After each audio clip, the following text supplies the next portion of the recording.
There's a man named Ron Cleveland, you know he's the real deal, real deal. Out in the wild, casting lines where the water meets the real. He's got a heart full of fire and hands that build with pride. In his garage late at night, where the dreams come alive. Ooh, dreams come alive, oh yeah, yeah. He's fishing, camping, grilling with a smile on his face. Worked his way through hell just to find his place. A loving husband and a man who never quits.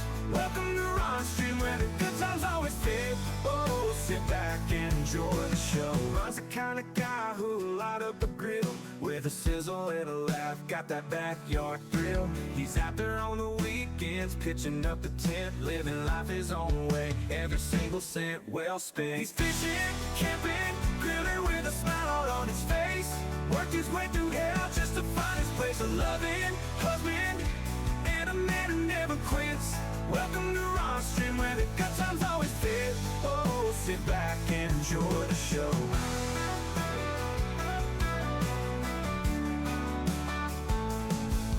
Through the storms and the trials, he stood his ground. Now he's out in the wild, where peace can be found. From the garage to the river, with friends by his side. Tune in and join Ron, it's a hell of a ride. He's fishing, camping, grilling with a smile on his face.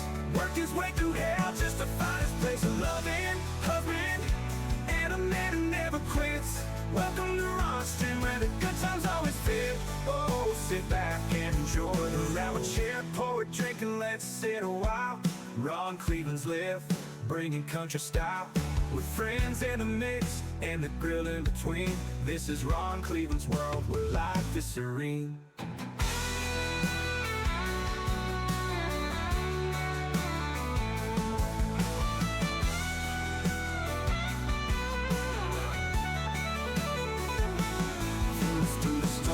The trials, he stood his ground. Now he's out in the wild, where peace can be found. From the garage to the river, with friends by his side. Tune in and join Ron, it's a hell of a ride. He's fishing, camping, grilling with a smile on his face. Worked his way through hell just to find his place. A loving husband and a man who never quits. Welcome to Ron's Stream, where the good times always fit. Enjoy the show. Through the storms and the trials, he stood his ground. Now he's out in the wild, where peace can be found.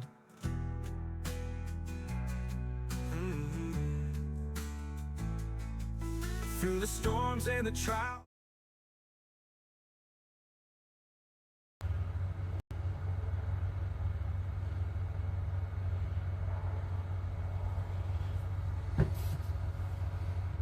Hi. We're drilling holes. We're drilling holes.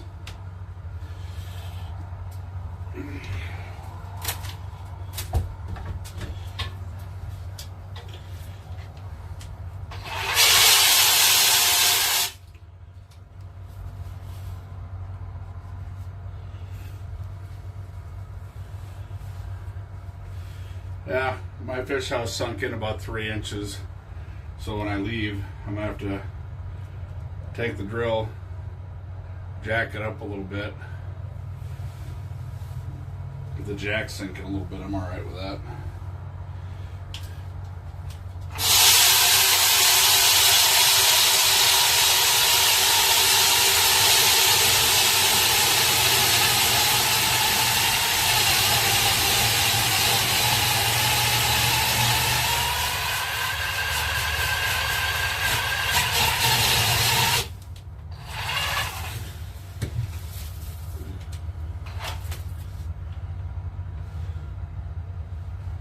Normally I leave the fish house jacked up a little bit when I do this process, but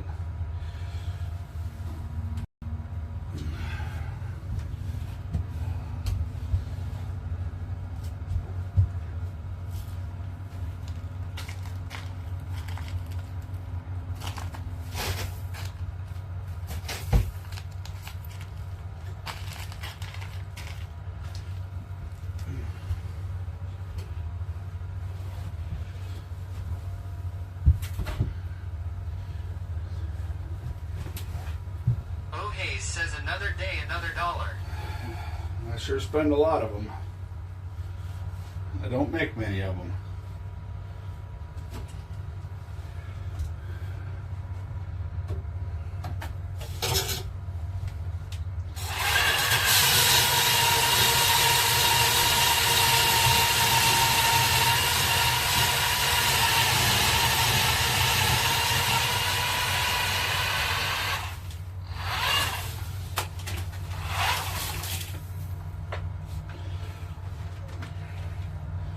This is kind of really the only tedious part about these slush buckets is this part right here.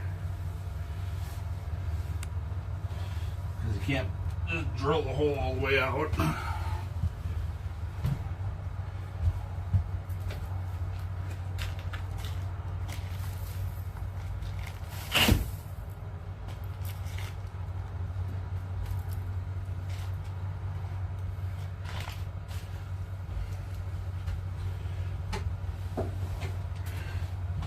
Our warmest day was today and the lake survived.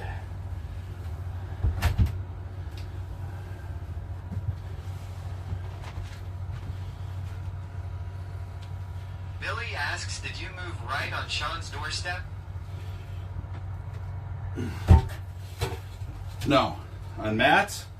No, Matt pulls off the lake every night. He's got one of them fancy hydraulic fish houses. OG asks, did you intend the typo in your title? What typo? Jeepers.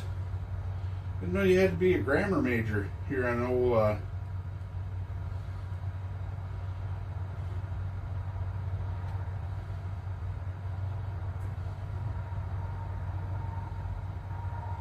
Nope, didn't intend that. The autocorrect.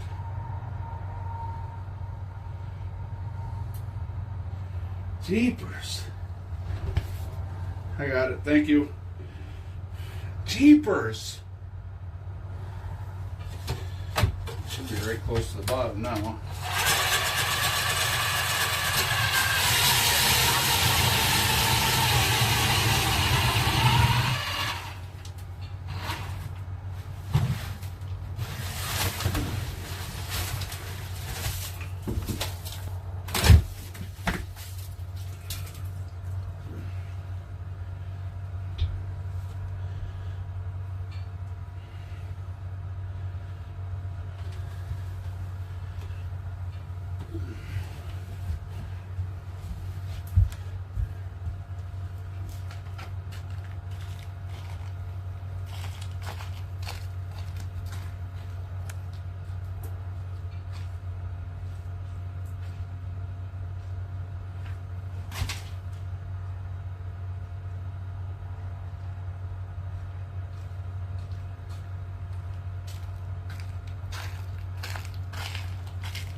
Need to get the generator set up. This is the part that you guys don't get to see a whole lot of, is me setting this fish house up.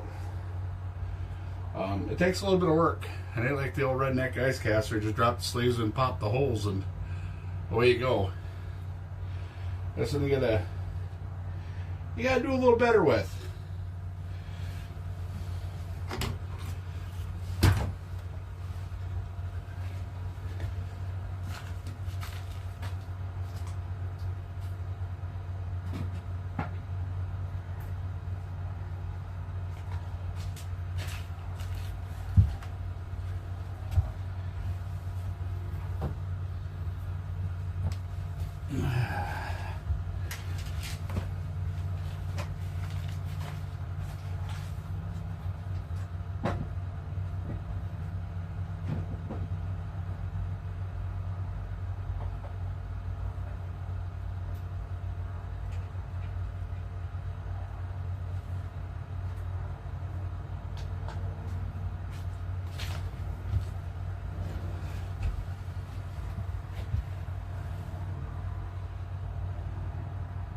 Seeks, what's happening?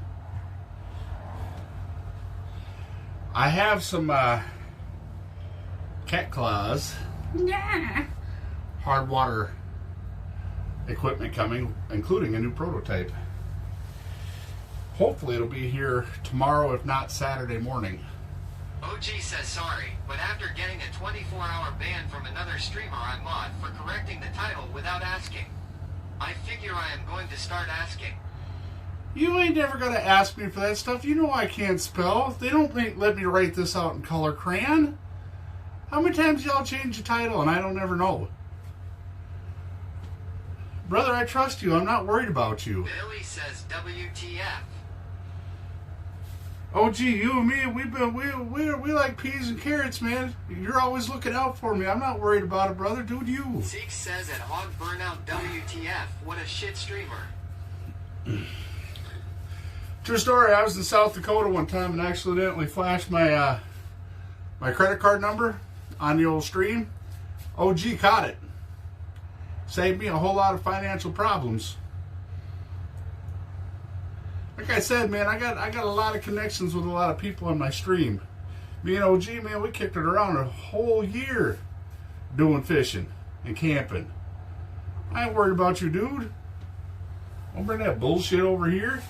We don't roll like that. If you're a mod on my channel, it's because I trust you.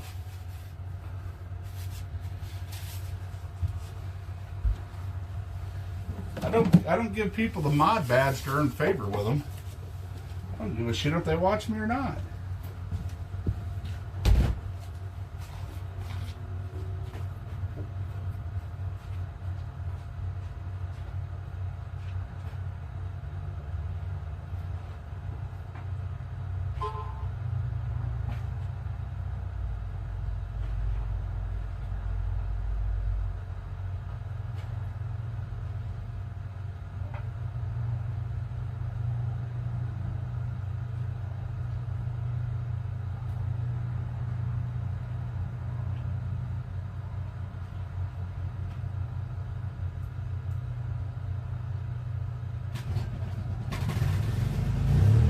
OG says yeah. Well, I've been a trusted mod in that channel as well. I guess they were just having a bad day.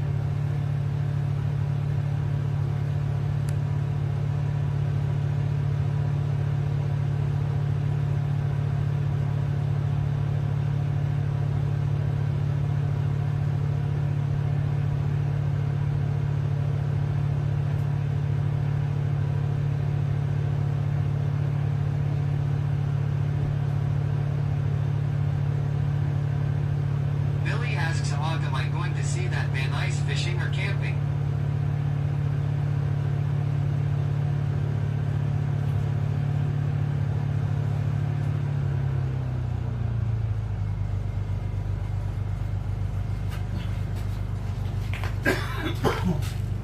Alright, one final hole to drill out.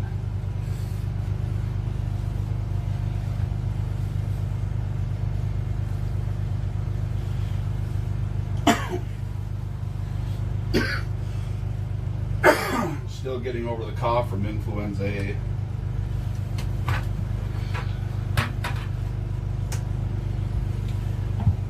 Maybe eventually ice fishing.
should be the last one.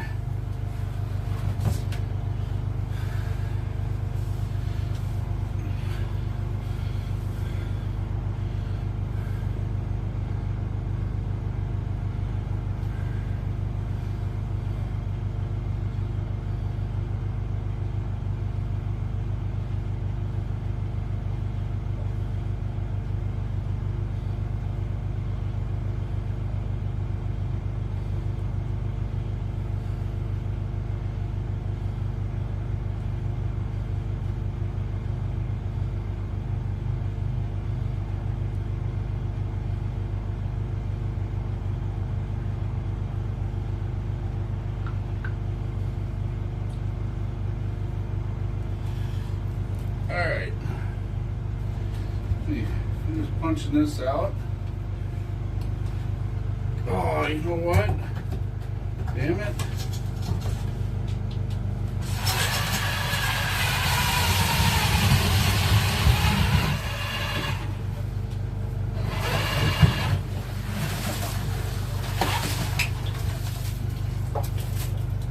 There.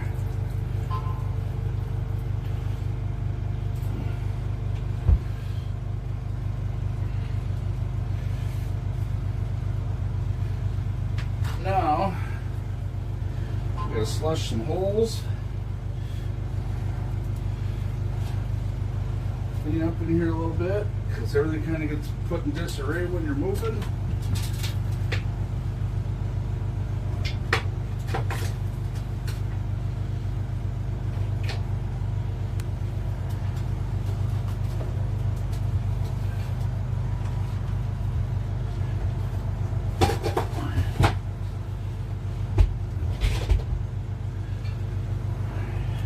Set that there for now.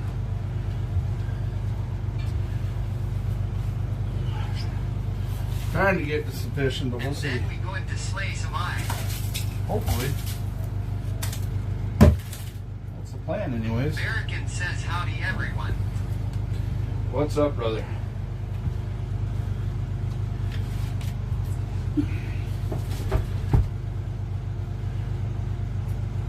Billy says hey Barrican.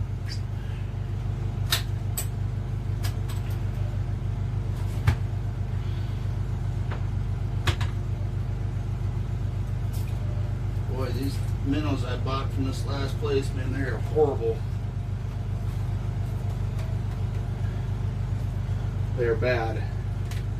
Might have to dump these out and get new minnows this weekend. I don't like these at all.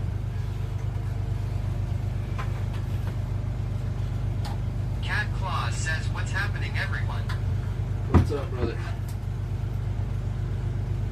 I got one scoop of them yesterday and I pretty much probably throw them all out by now. Come on, dude.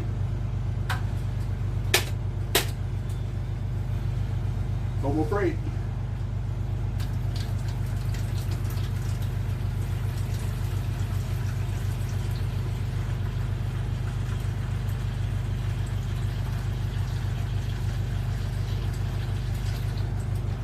Really?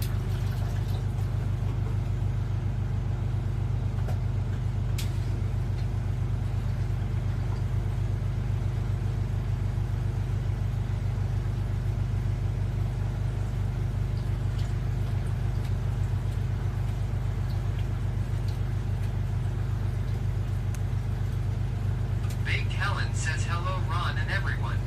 Hi, Helen. How are you?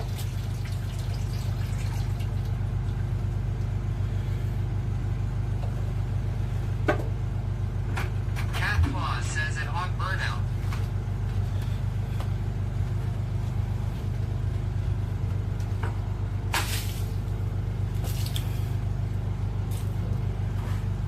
Billy says hey hey Helen.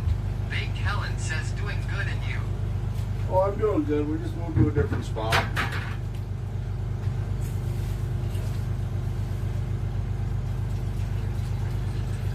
There's a big old chunk of snow in here. Let that melt Big down. Daddy yells NHS just cheer you 5 minutes.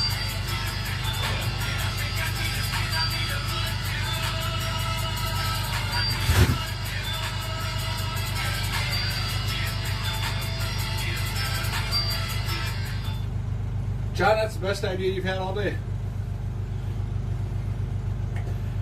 Barrican says, what lake are we on today? Same. We're on RCO. We're just in a different Billy spot. says, boom John. Cat Claus says at NH Captain.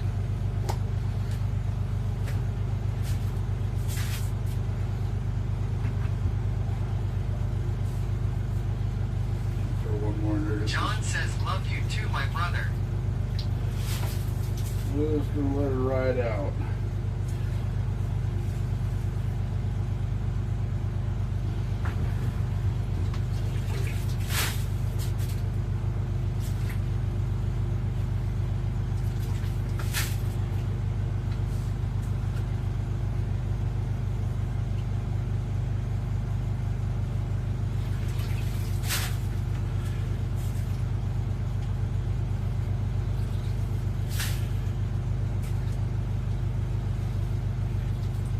Ready for the keyboard commandos tonight.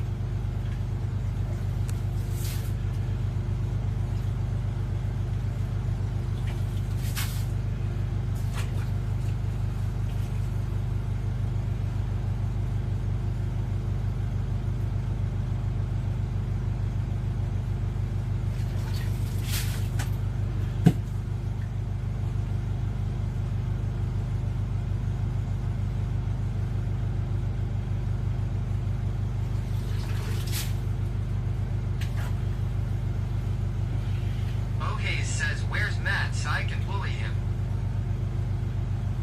He is at home. He's not gonna fish tonight. He came out and helped me find a new spot.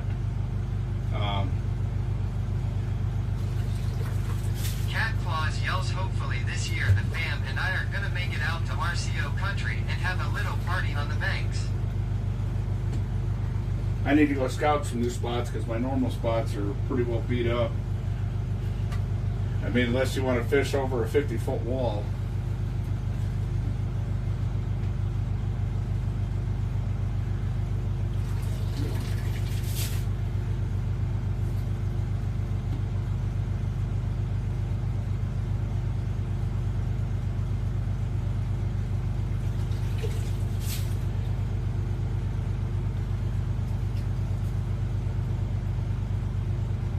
John asks Cat Claus, you have the YouTube gig tonight?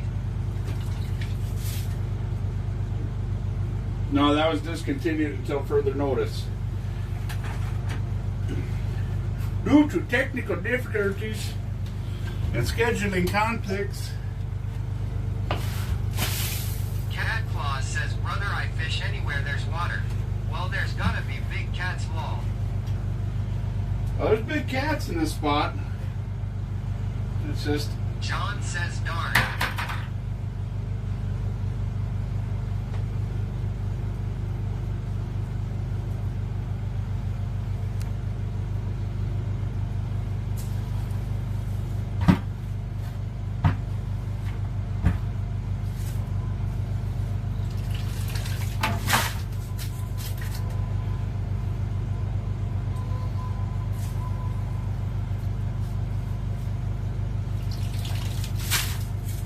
working slave for Cat y'all. Claus says, no, but eventually when I get back on my grind I'll be starting something, whether it's welding or fishing.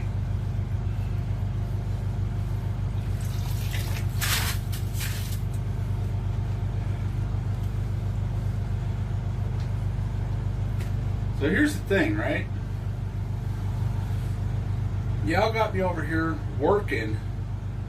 I wasn't trying to move. I'm like, I ain't moving. God says, ha, watch this. Come out, my fish house is sunk 3 inches on the south side. I'm like, oh, I guess I'm moving.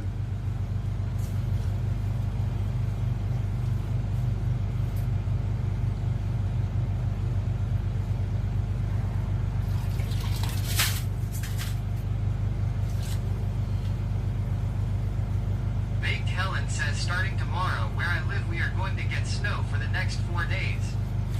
We need some snow out here, actually.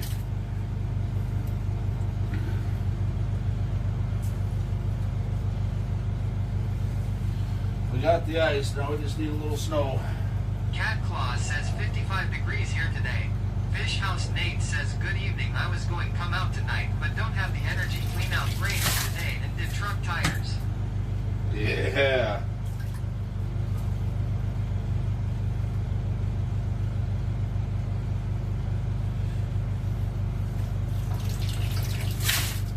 Baked Helen says, I live in British Columbia, Canada.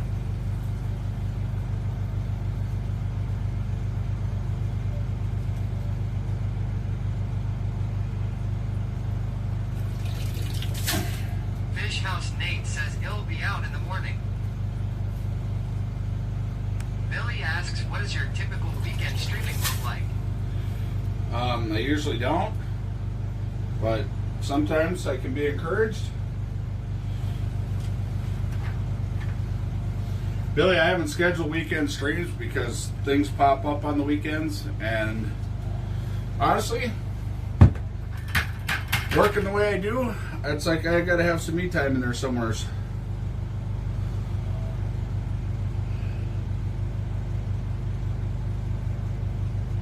Cat Claus says, well, I'll check in a bit later. Gotta get some of things finished before the morning. Good luck, brother. Hope y'all get on them. Billy says 10 to 4 makes sense. Well, the thing is it's like this, right?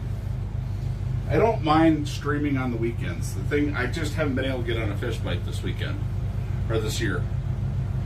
You know, normally I can get on a spot. Youngin and I got on one really early this year. We had some snow on the lake, and then there was nothing. Nothing. So, I don't know. You know, and honestly, it's kind of, it's one of those deals where if I stream a lot, nobody wants to talk to me. And then I have my fish house set up so I can enjoy sitting out here and watching TV and just fishing off the rattle reels.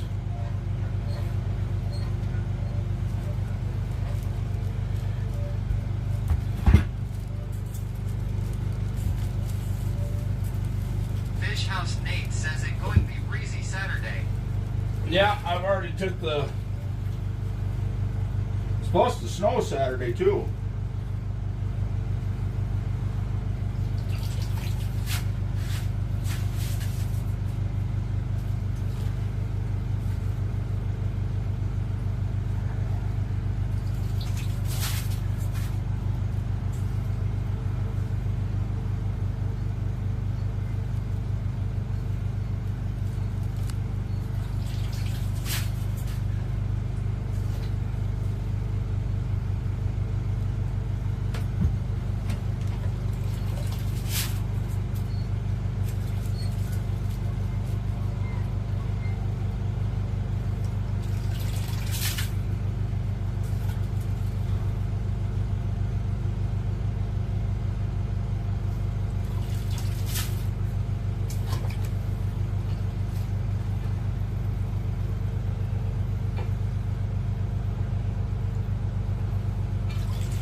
Skunked yesterday. Yep. Story of my life this year. Alright. Close this up finally. Quit heating the outside.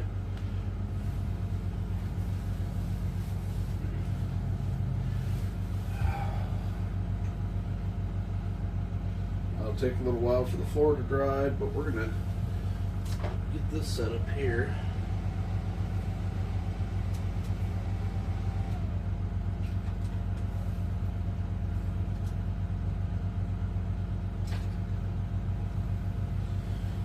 Where's my tape? says evening. Hello, Ruger wife. I figured you'd been hanging out with old Hula. You see, he went live. Now y'all wanted to see a real streamer. Go watch Texas Hula. Billy says rugger wife boom.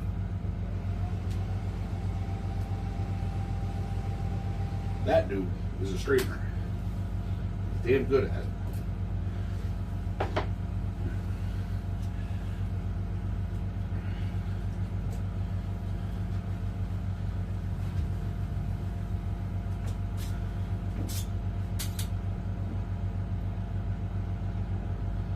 Ruger wife says I'm two-timing. Oh, two-timing, huh? Oh, I'm glad I'm the second choice.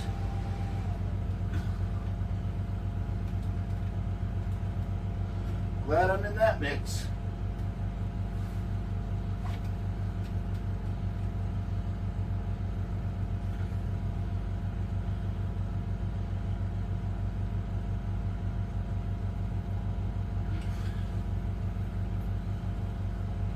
Billy says hey fastback and we go V.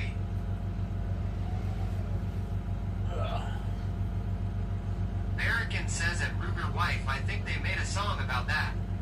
Run around Sue.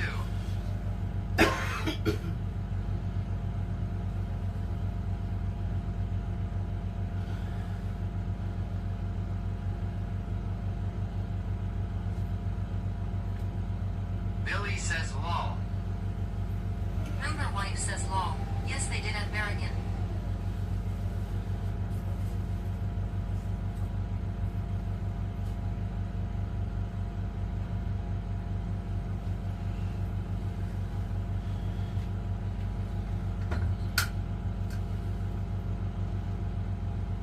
LMA was home with a migraine today, so I got the laptop to easily two-time.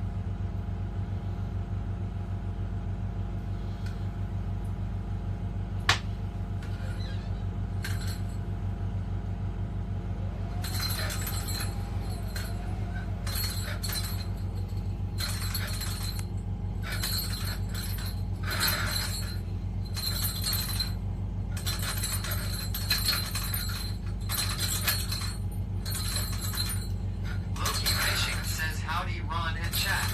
Loki, what's happening? Sorry, anybody that's not on the TTS, I can't get line set right now. I'm about a foot deeper than where it was normally.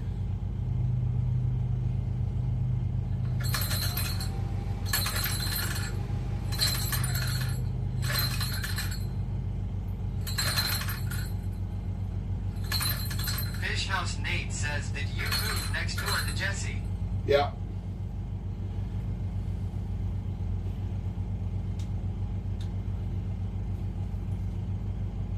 Loki Fishing asks same old shit. How you doing? I'm doing good, brother. Ruger wife asks, did you push the kids out of the way so you can catch tonight? I went to the other side of where they were fishing.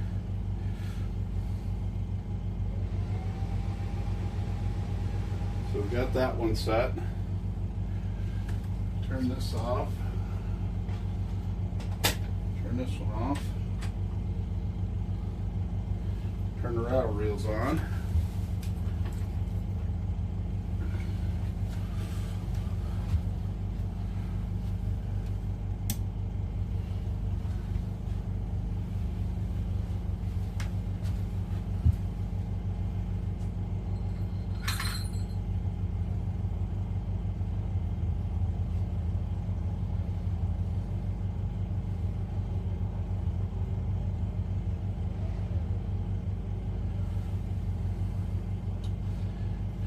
Now I gotta decide what I'm gonna throw down the other hole. The other hole's been our jinx. I haven't got anything off of that one yet.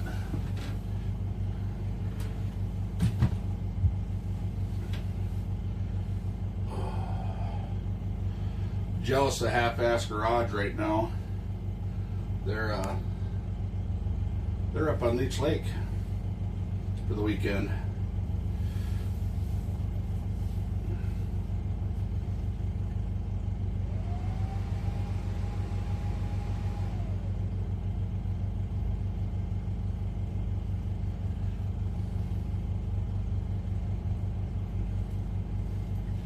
Yeah, I think I'm gonna get. Nice. I think I'm gonna get new minnows tomorrow.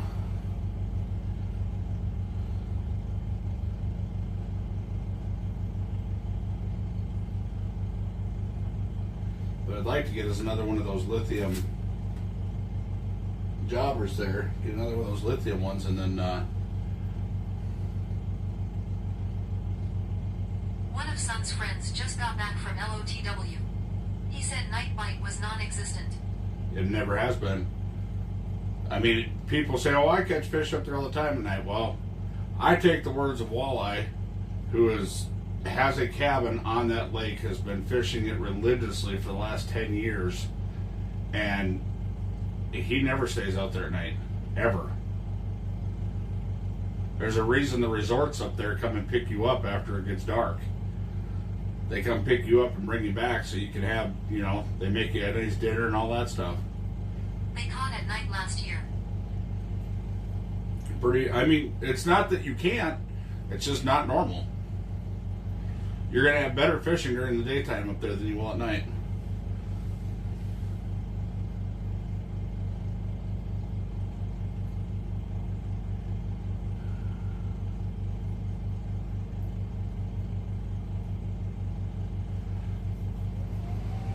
I think we're going to keep running that coffin spoon.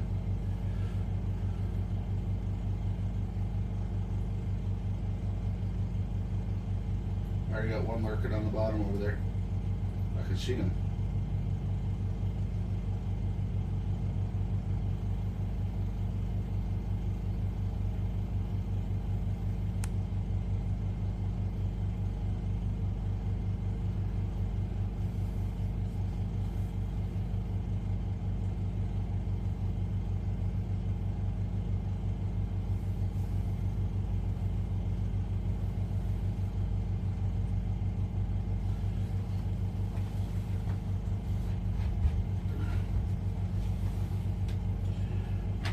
The old finicky fooler away for the night.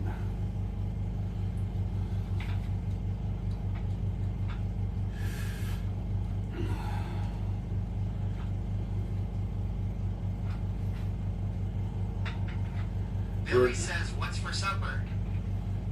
Potato chips and Oreos. Because I didn't stop at the house to grab no food.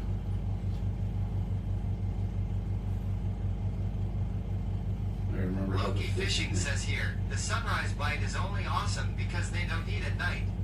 A full moon kills that morning bite. So this goes in here. Right? So that one goes in there. Probably shouldn't have been so randy to throw the box away. Huh? And then this one goes in there like so. Right?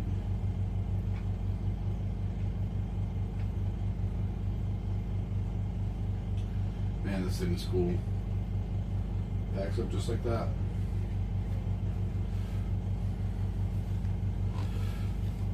Probably try and run that out this weekend.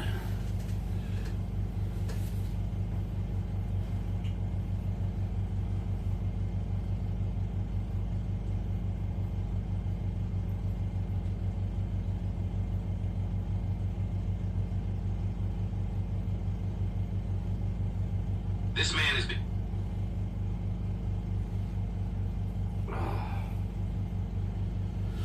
Let's see who popped in. Fastback, good to see you. Wagovi, good to see you.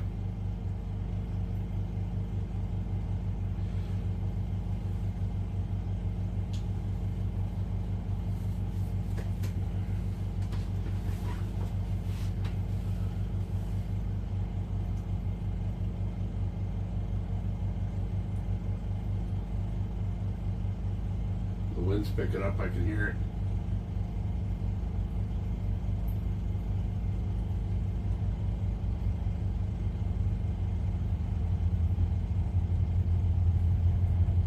Now someone's driving out here.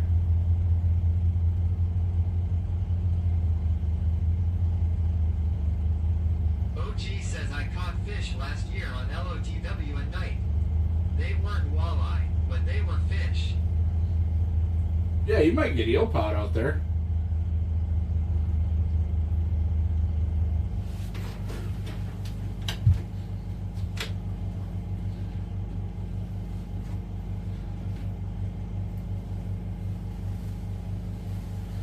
See if that's my neighbor, or if that's the youngins.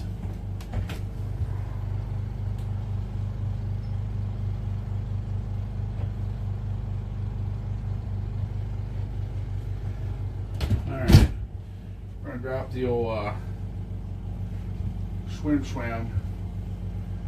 We gotta find another boober to stick on there though. I need another boober to stick on there.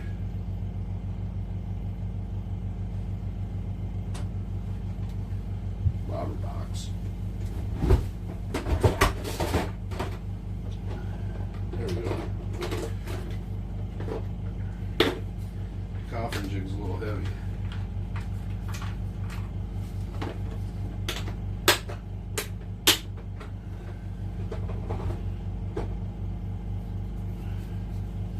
Grab a minnow.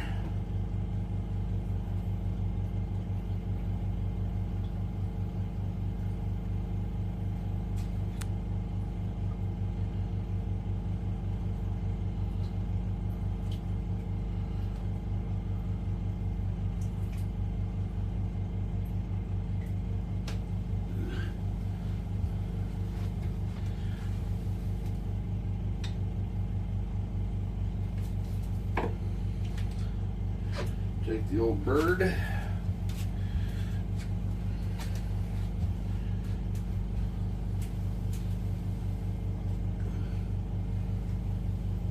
We got 2 feet range difference between the front and the back of the fish house.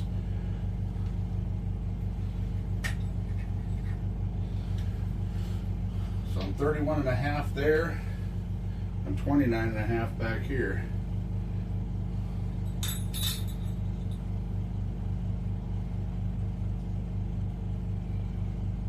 I'm sitting right on a contour line, which is good.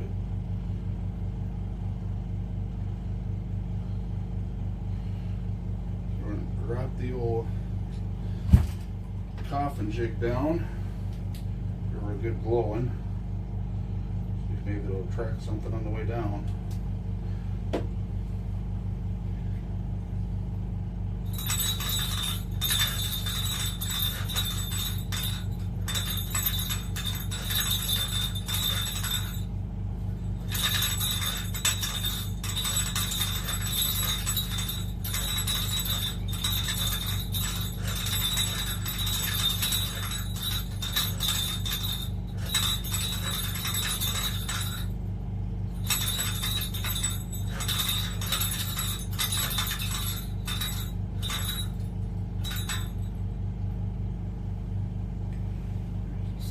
Just a hair.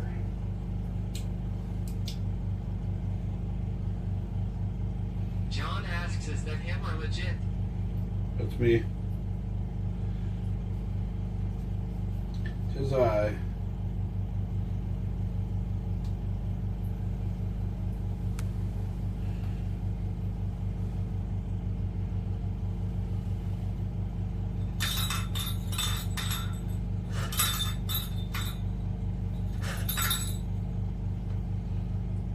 Alright, I'm going to turn this off and wait for the excitement. I'm going to sit and stare at this thing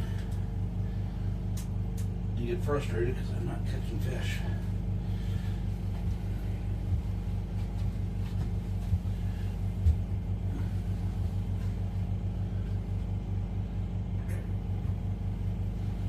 Turn it up a notch.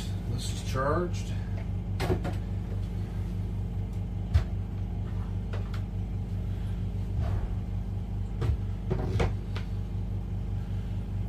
Turn this light off.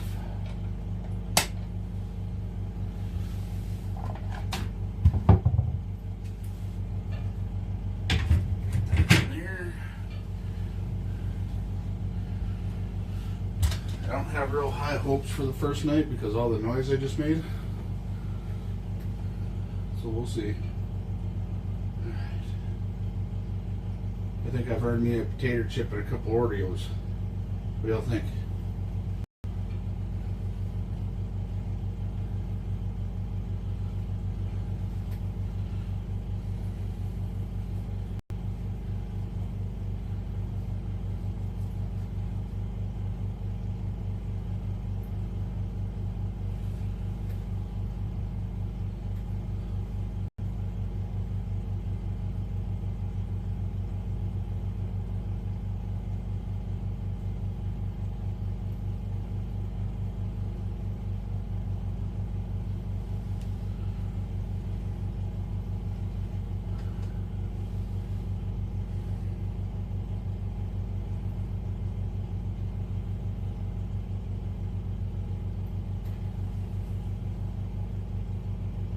actually needed that. Oh, thank you.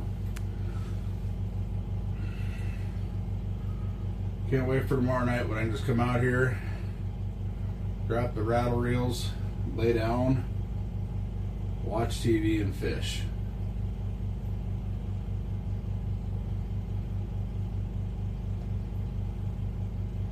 I don't know. We'll see where I'm at. Maybe I'll turn the stream on and put it at a rattle reel, let y'all stare at that for the day.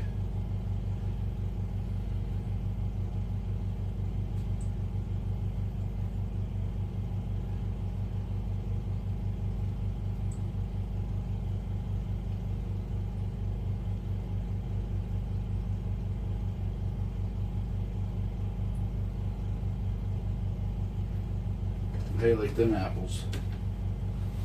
Huh? Oh yeah, I like them apples.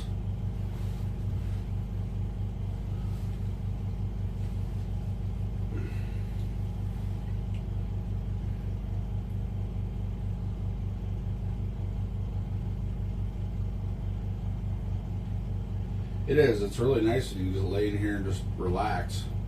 I think that's why I haven't been streaming so much on the weekends, because I can just lay in here and relax. I don't have to worry about somebody saying, "Oh, I don't want to watch this stream because he's just laying there watching TV." Did you manage to get propane tonight? We did. Or no, I filled the truck, but I didn't have enough time to get propane. But propane's still good. I'm going to get it tomorrow night, though. Before I come out, I'm going to top off propane because it's going to start getting cold.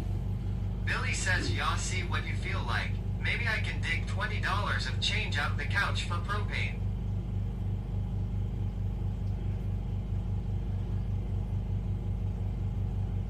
I mean, like I said, I'll sit in here and watch TV. Y'all can watch the rattle reel line.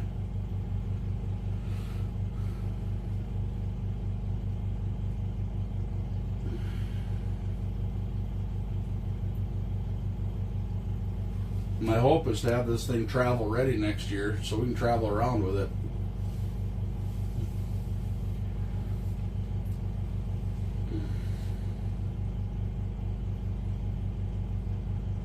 Because renting fish houses is expensive. Ooh wee. For a weekend, it's $1,000.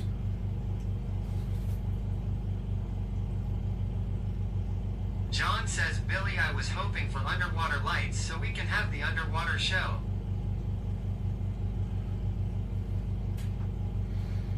Well, I'm waiting for... Billy says, "Lol." Maybe that's what I'll do.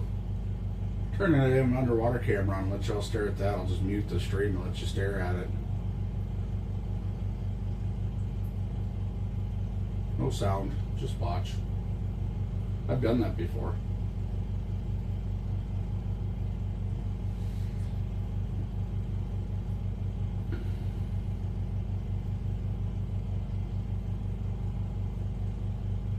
Like right now, I'm dead tired. I could fall asleep real fast.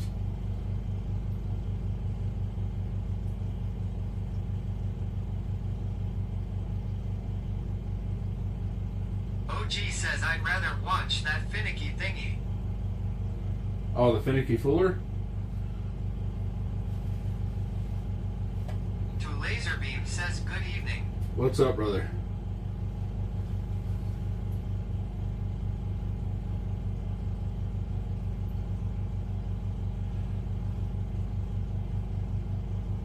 I could set that up too. Put the camera on the old Humminbird shuttle. Set it up over there with the old finicky fooler. Billy says, "Hey, Beamer." I just set the rattle reels up tonight, but I won't be running the finicky fooler this weekend. It'll be a contest. It'll be finicky fooler versus cat claws rod holders.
Nat said the best bite, and the big ones come through anywhere between midnight and 3 in the morning. So maybe I might come out tomorrow night, take a nap so I can be up and see if I can't catch that.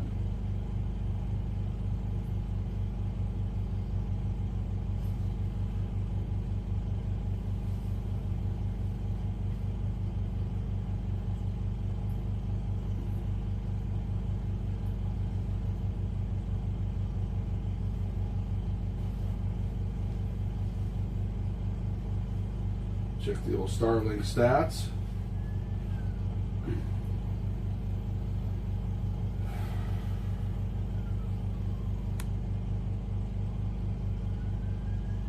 You guys are going to hate this, but Starlink's about to upload, install, and update again.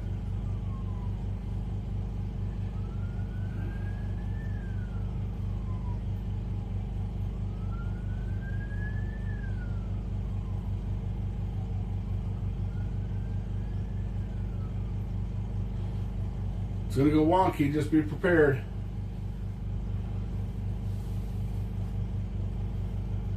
Should never open the app.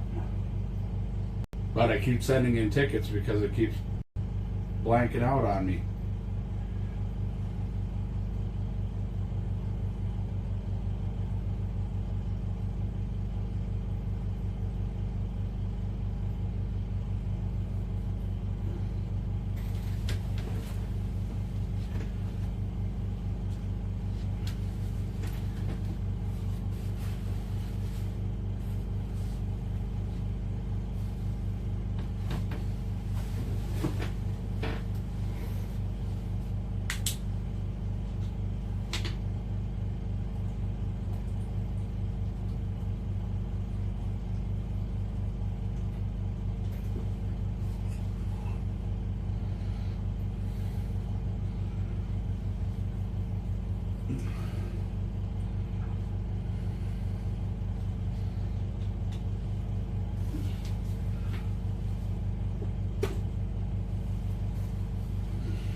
Be patient while Starlink is updating.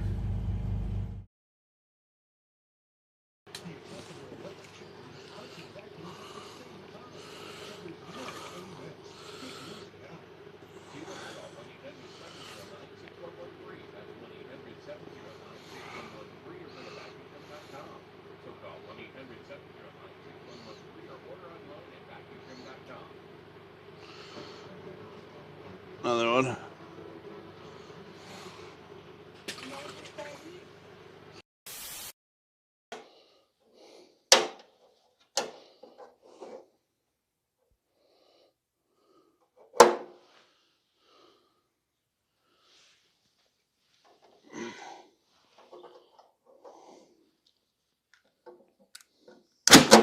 Ooh!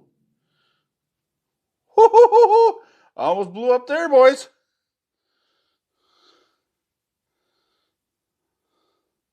Whoo! A little scary. A little bit. Monster says saw flames there. Yeah. There's flames.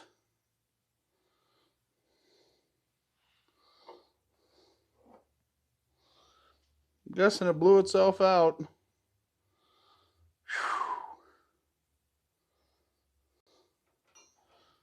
Let's hook. Skull says don't crap yourself. Oh, I won't do that.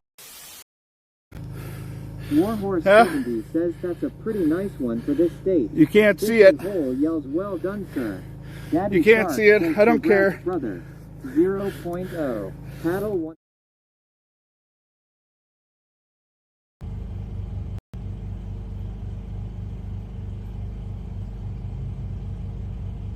We should be back.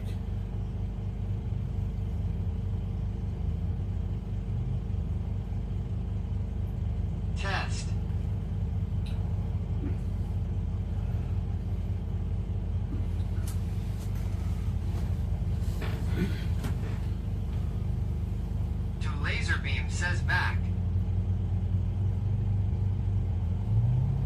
American says sent you something in Discord. Let me know what you think.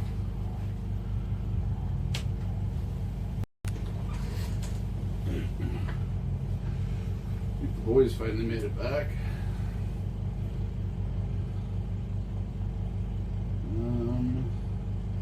Discord.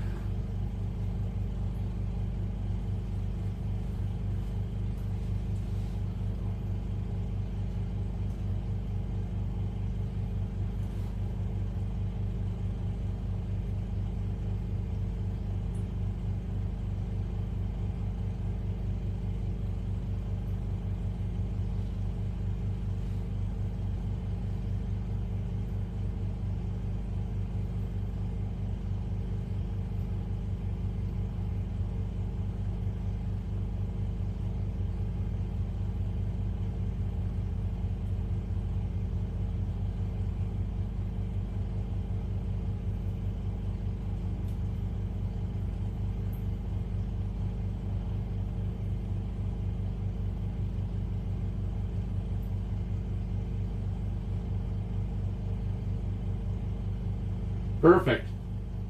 American, that is absolutely perfect.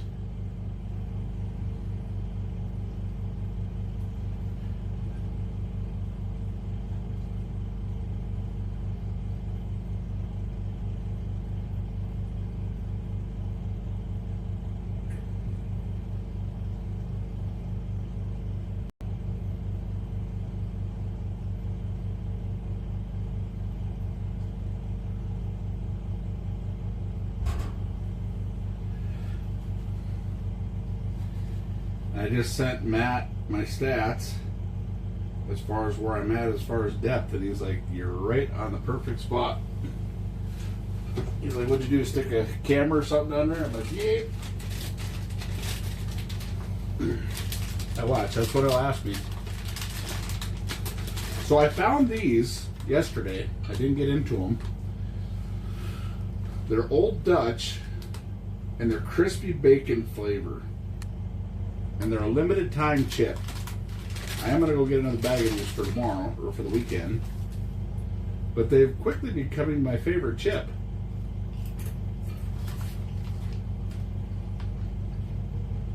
They don't really taste like bacon. It's like a mild barbecue. But they're good. They're really good. I recommend y'all try them.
OG says stream the Finicky Fooler for the weekend, so you can see how it works.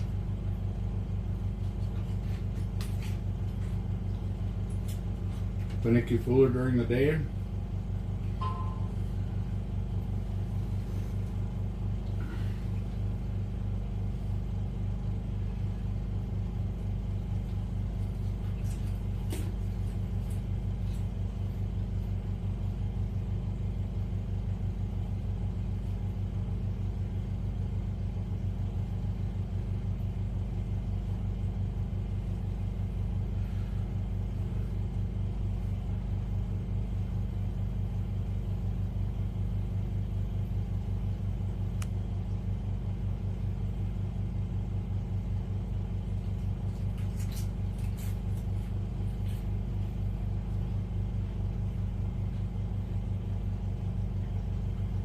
Ohio Robbie, what's happening? No.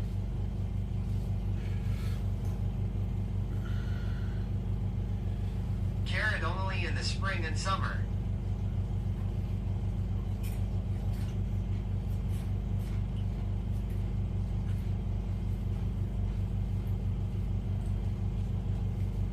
These ceiling fans are the bomb diggity.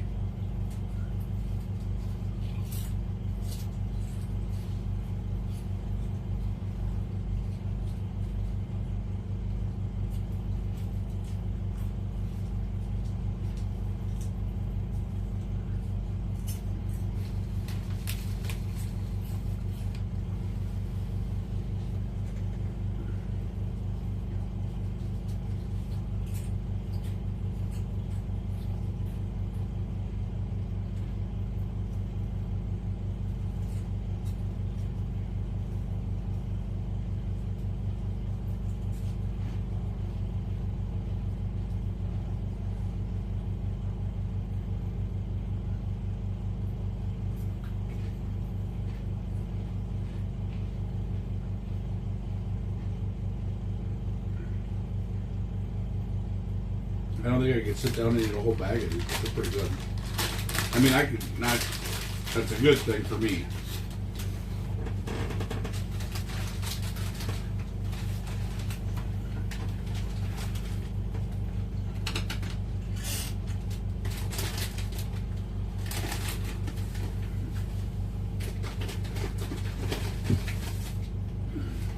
Better get a couple of these here Oreos for dessert.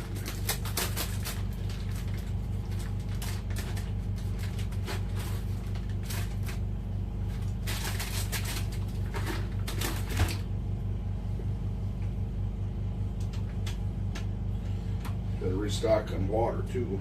Get them down to 1 or 2 bottles in here. 2 bottles I got in here.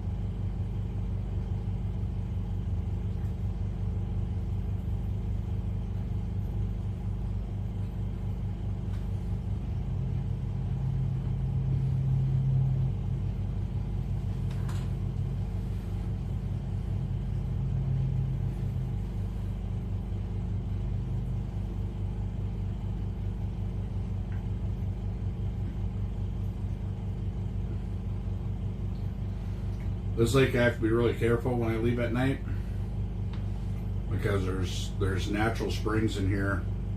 There's 2 inlets and an outlet, so there's water moving through here quite a bit.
Fishes.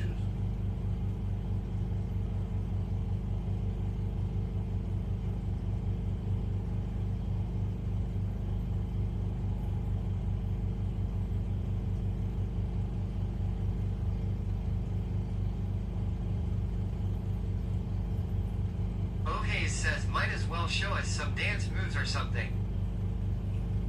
You might as well bust out about 10 grand. Dump it right in the old PayPal account.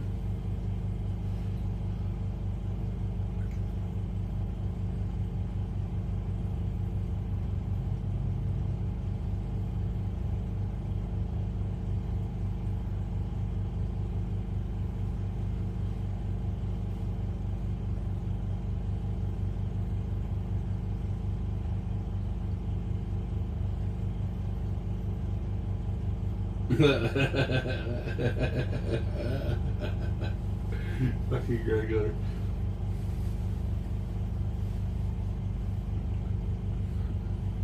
Should have been earlier regular. I'd have had your fajita. Not really, but it sounded good. It's a cool story, right, bro?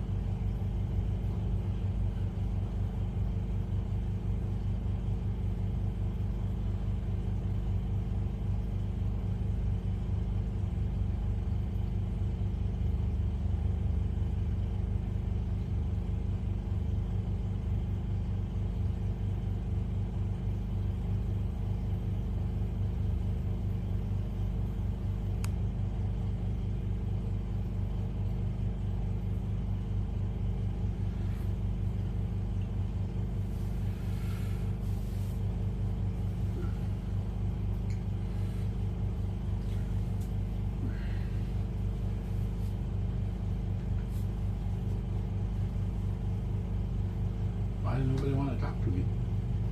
That's okay. You don't have to talk to me. I have TV. I have TV when you don't talk to me. You don't want to talk to me? I watch the TV. You just want to lurk and wait for the fish? That's okay. That's okay, man. That's okay.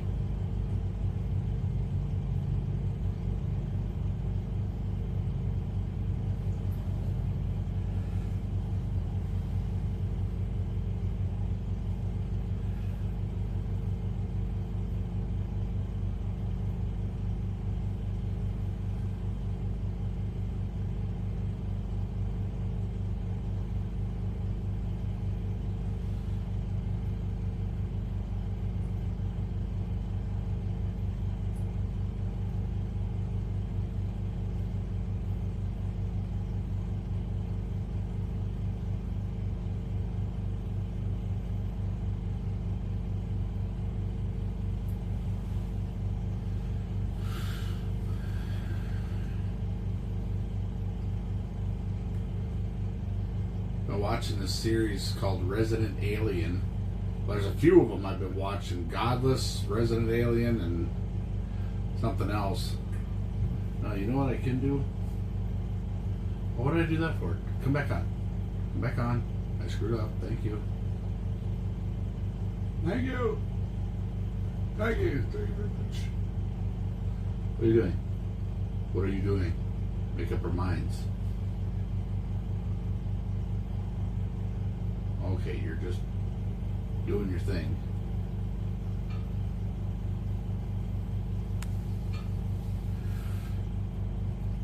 Go over here to the Twitch.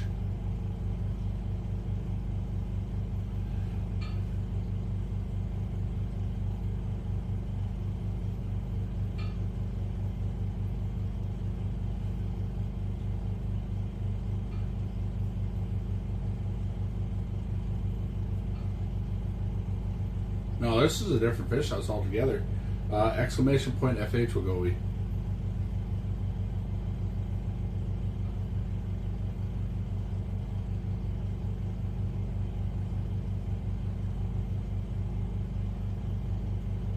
Look at all these guys. 21.9 thousand viewers, 3.2 thousand viewers, 2.2 thousand.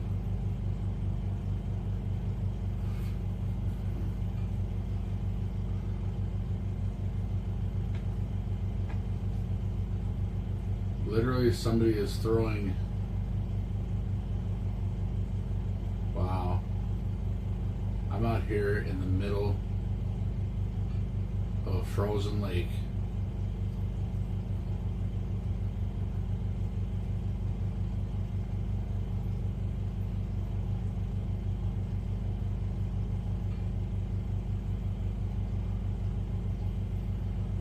I'm out here in the middle of a frozen lake. And I can only get like 5 viewers. What am I doing wrong?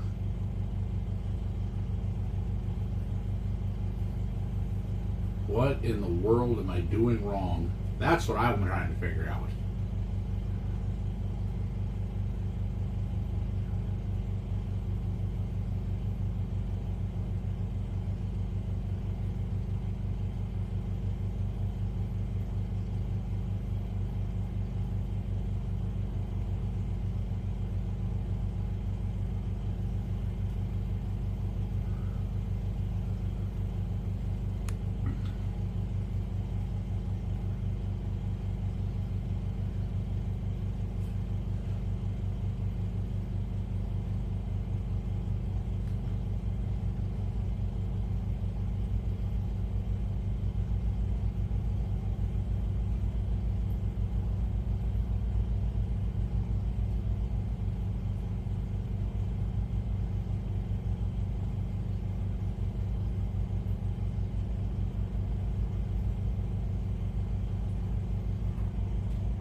No, I towed this fish house around with a 99 Ford Expedition.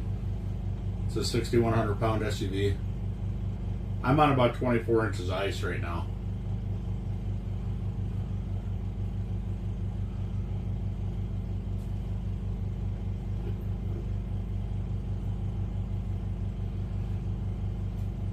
Ice does melt, but it's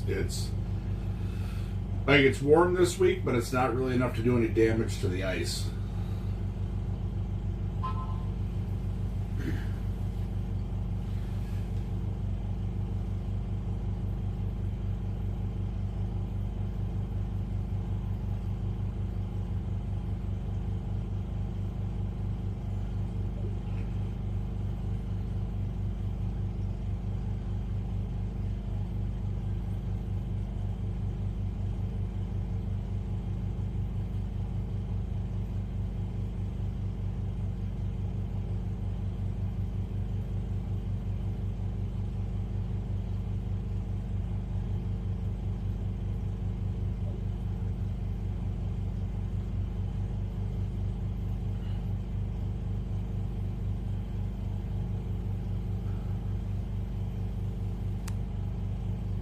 No, it's not full time for me. I am a part-time streamer. Very part-time.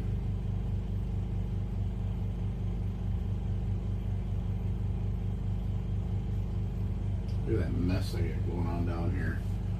Need to bring the whole shop back out this weekend, clean everything up. I think Saturday morning when I get up, I'm gonna head out the lake and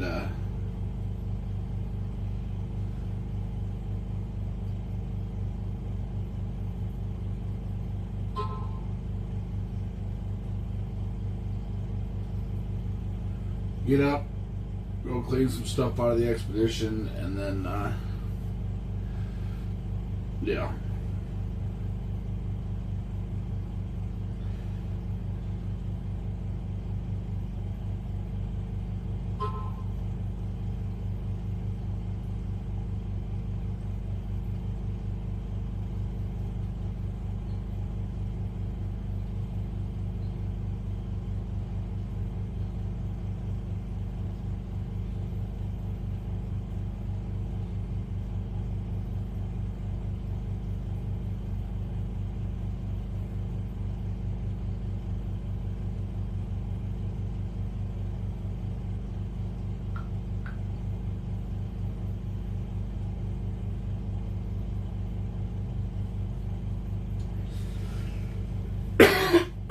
Oh yeah. Laserbeam says I pulled my house off Monday night. Didn't want to deal with it freezing in. Jacob, this year it has been absolutely horrible. Normally when we're about this time of the season, I'm on pretty good right now, and they've just been eluding me all year. I'm actually fishing lakes I don't normally fish.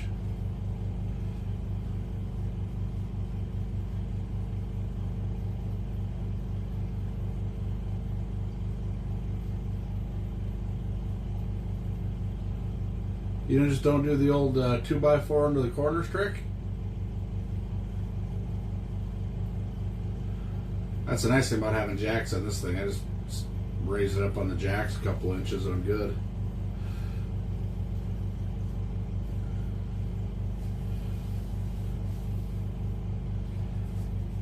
So before I pull off the lake tonight, I'll just lift it up a little bit.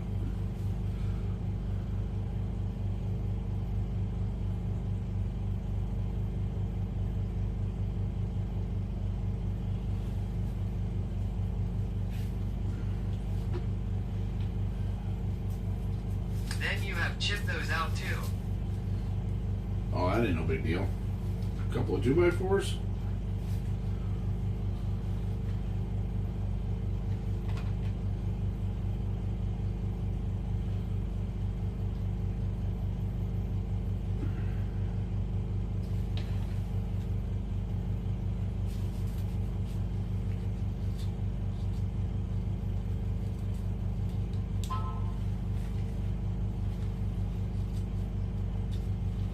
Wife says you need to figure a new fish whistle that works with the ice.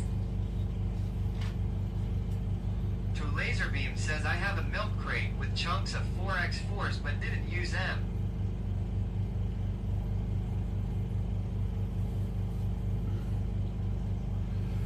Yeah, what causes them to melt in is the frame, is the sun beating on the frame. Because like the north side of my house was absolutely perfect, was fine. But then the south side of my house was sunk in.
Gonna try a different lake I haven't been on yet this year for this weekend.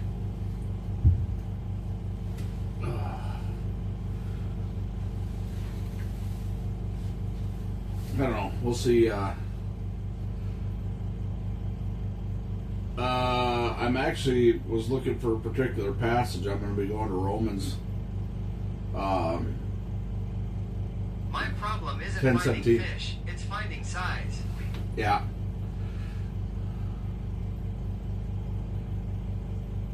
I'm going to be going to Romans 10:17. Something I want to figure out in there.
Unless I have these in here.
Turn that off. See if that'll help out any.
Huh.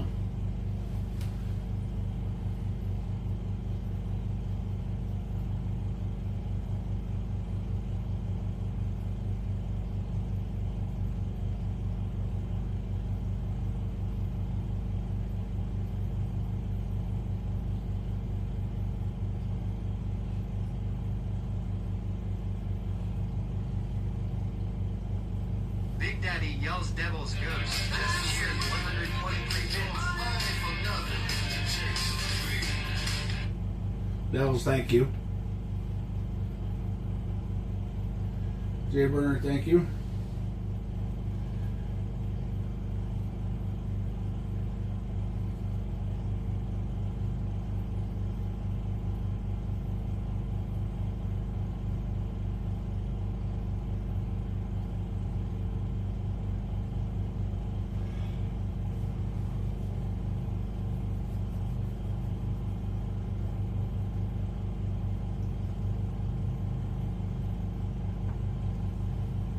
Really intrigued by this.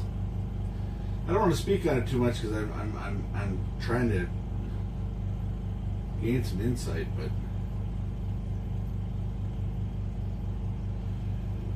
so far tonight I've been skunked. Ruger wife says I was just gonna say it's too quiet in here, but I was stuffing my face with scalloped taters and ham.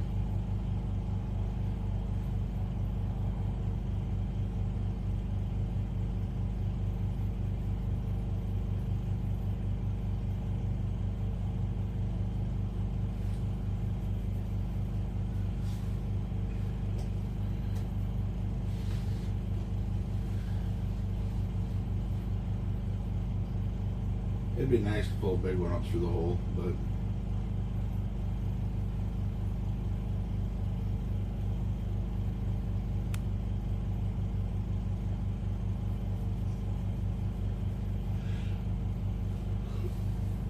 you know, we'll see how it goes. If I don't get anything of real potential, then I'm probably gonna move lakes on Sunday.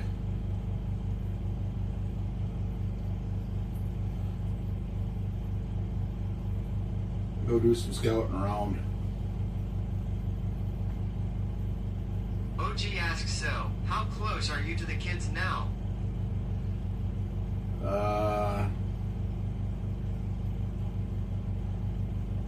I'm on the other side of the structure from them.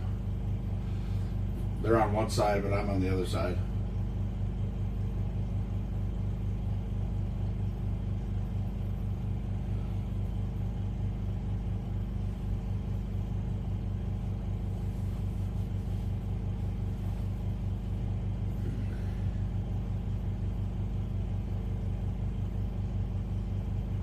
I'm just not really motivated, y'all. I apologize. I'm dog-ass tired. I would really like to take a nap.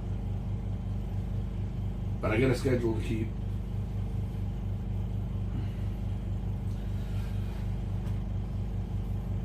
Did Matt set you up there?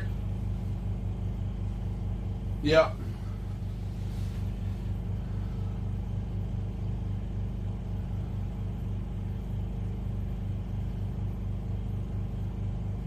That's kind of set me up everywhere I've been, except a couple of spots. I've been in a lot of spots this year already.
Barrican says maybe that's the issue.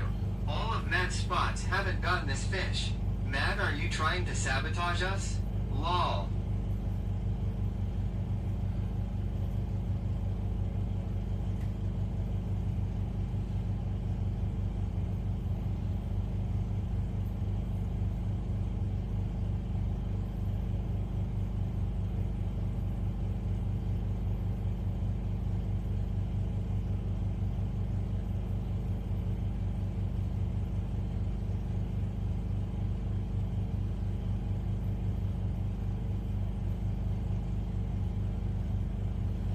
No, he feels really bad, man, because it's like, Big Daddy yells weathercock, just cheered 210 bits.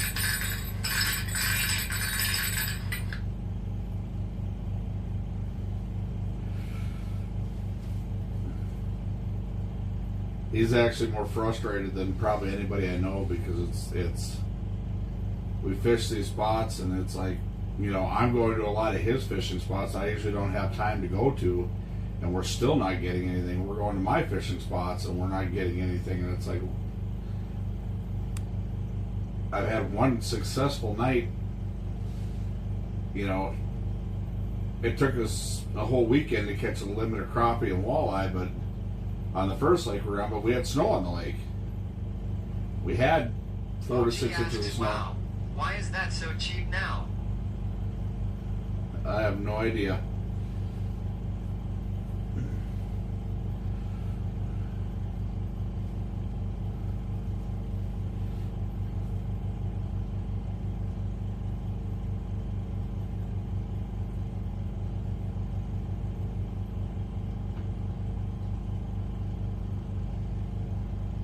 Barrigan says it's been 210 since like last year.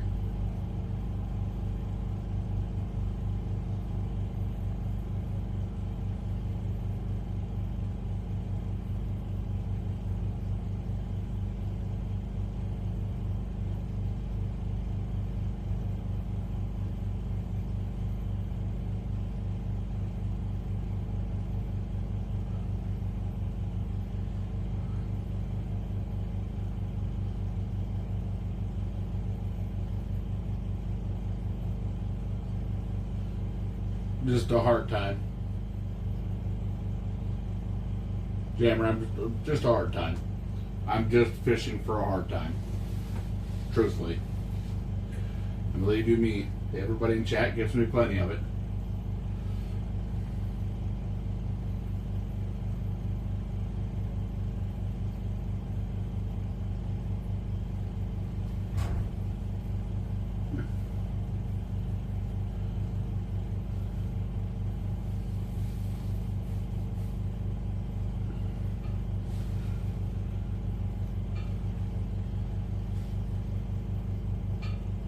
TT Sprinkles, I'm good. Yeah, just a hard time. Yells, "Well, just cheered, delivered in 5 bits." I want to live in a van down by the river. Well, you'll have plenty of time to live in a van down by the river when you're Yeah. living in a van. How you doing over here? What? How you doing over here? Not even a bite. Oh, we got a 19-inch that's a hogger. He's probably that big. Nice. So Dylan just watching the fish. He's like, "Oh, this fish!" Runs and grabs it. It's a good size one. At least you got one. They're over there like fucking crazy. Nothing though. Nothing else other than that one. No, they're all playing with our minnows. They're just not biting. They'll go up and they'll nibble a little bit, and then they'll back up, and then they'll What are keep you guys coming. using over there? Like that blue and white one on the rod there, the center rod? No, they're bigger than that. It's got an eye. It's like a thing this big, and it's got a hook kind of like this. But it's So like, like it's like a the- panhead sort of thing. Like the gold one on the end rod? Yeah, kind of like that. Yeah, it's the same thing as this. Yeah, I've got that down. That, and then we got around the bigger ones though.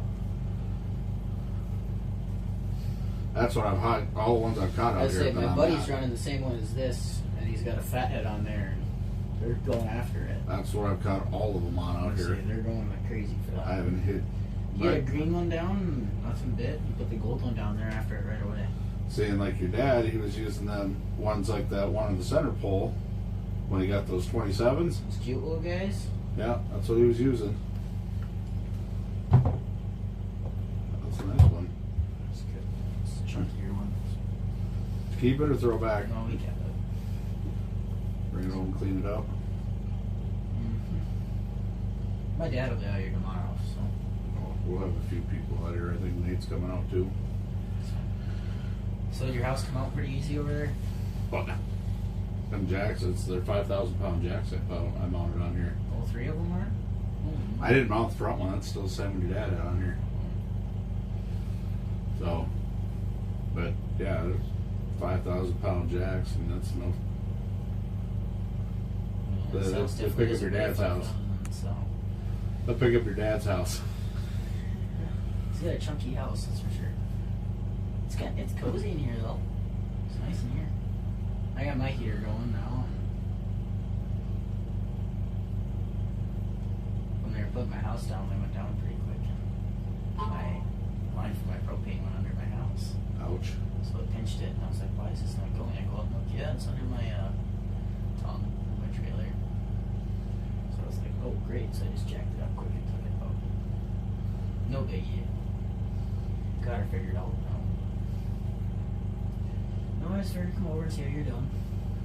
Nothing yet, but they'll come through here. I got set up really late though. Yeah, we're in catching them in 35 feet of water. We're over there. So I'm 28.5 in that hole, or 29.5 in that hole, and 31.5 in that hole. So I'm sitting right on a contour. So they'll come rolling through here. It might be on.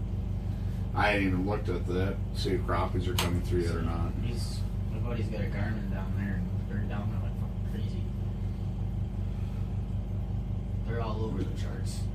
Running the new live scope. He's at about 35. They're all crazy over there. So.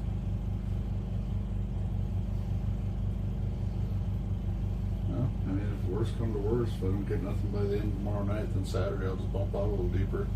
Yeah. I don't get it because Jesse limits out within a couple hours. I was gonna say he limits out quick where he is. Say we're pretty much right in line with him. So. Yeah, but the structure he's fishing goes this way. But he's right on the very edge of it because your dad was sitting on every spot of it, and He's got a good spot, that's for sure. he knows this lake like the back of his hand. Yeah, so. What are you doing tomorrow? Working, then I'll be out here fishing. I'll be out here all weekend. I'm planning on it too. Well, yeah. Tomorrow I have nothing going on, so I'll probably be out here all day. I don't know if we'll get anything, but I don't know, everybody says the daytime bite out here is almost non-existent. maybe it's not worth my while then, but it gives me something to do. You got a TV in there. Yeah. Land will love to see it, watch TV. It don't work. What? I need to get a new battery in there. The solar panels are charging, but it doesn't keep the... I'll turn it on, it'll be on for 30 seconds, and our whole system starts beeping, so... There's two batteries in there. The one for the lights is fine, but the one for the TV is dead, so... Talk to your dad, really nice to get him 2 lithium batteries. So I'll have to somehow get that. I'll get that one out eventually, but...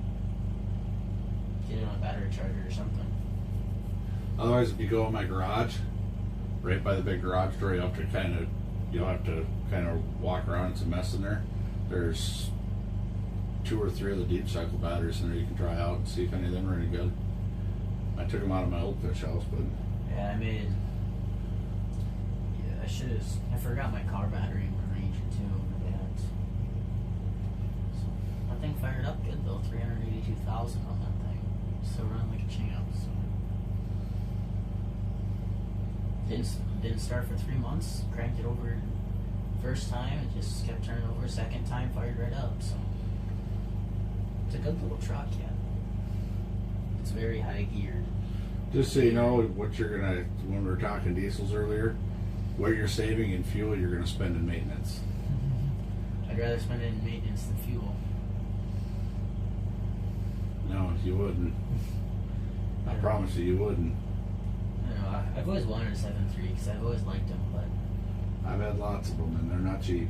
They're not. You might buy them cheap, but they're not cheap to maintain because any 7.3 you got now is going to be well in the 300,000 to 400,000 mile range. They have to be rebuilt at 500,000 miles because they were designed to run on sulfur diesel, and this ultra low sulfur diesel on them kills them. So you got to stick a ton of additive in them. So you're not really saving anything, and you're going to be really pissed off when you go from a 6.0 to a 7.3 and you realize how slow it really is. And I mean, when I tell you slow, I mean like poop it's slow. either that or I kind of wanted a 6.6 just because they're nice, but they're expensive too. Yeah, $2,800 for a set of injectors. Why do you think your dad got rid of his? Yeah. I don't know. That's just to buy the injectors. That's not getting them put in. Or I wanted a 6.7, but those are just outrageous. The Ford Power Strokes. I would wait until you're a little better financially before you get in the diesel game because you got to have deep pockets. It's expensive. I don't know if you've seen what your dad stuck into that Duramax he had, but I'm seeing my Hayes friends. yells Ford sucks. Well, I don't want to hear that. You can leave. Anyway, wow. he's got a 6.0 and that thing he bought not running. I think it came from Missouri, so I'm pretty sure it was drowned. And it's got 2 cans of ether in it now. And when we opened the pistons, took the heads off, the pistons have a 1/4 inch of rust on the top of the piston walls, and then the pistons got sand and rocks in there. You can go underneath that dash, I'd cut a wire, see if it's green inside. That wire's green inside. All that wiring harness is shot in that truck. I just wanted to drop his tranny and see how much water was in his tranny. That thing doesn't even shift. 6.0. They made way more power than transmissions can handle. He wants to get it going so bad. They're good motors to build. It's just It's bulletproof and it doesn't run. there's no such thing as bulletproof. It's just a dumbass term some diesel guys came up with. If they were bulletproof, they would never blow up. And there isn't a diesel out there I haven't blown up. Well, 7.3 I haven't blown up. Big Daddy yells Jammer and just subscribe with Twitch Prime. Yeah.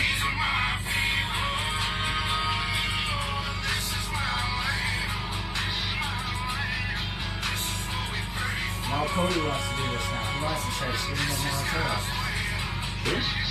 I told him it's power to him. There, what's happening? Appreciate the sub. Thank you for the Twitch Prime. Grateful for it. Thank you. Yeah, I'll be honest with you.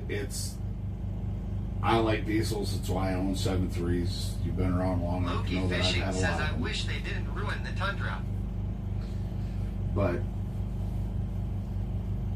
you know, honestly, you want to do something really cool. They're shoving Kubota diesels in them Ford Rangers. And You know, I could do that, but I don't. if you learn how to integrate a Volkswagen diesel in there, you'll pull 40 miles to the gallon out of it. And you'll have some power. I would say Dylan says he just gets 35 with his. The Duramax? Is he smoking crack? I don't know. He goes and drives it like he's fucking mad, so. Yeah, I can't see. I mean, Jesse Keenan's, right? Yeah. He said his 2019, he gets 38 with his. And his 2020, it's like 30 something. I would have to see the pump fill ups and doing the mileage counter on that. I don't go by the things in the truck. Especially the diesel, they're usually 100% inaccurate. Yes.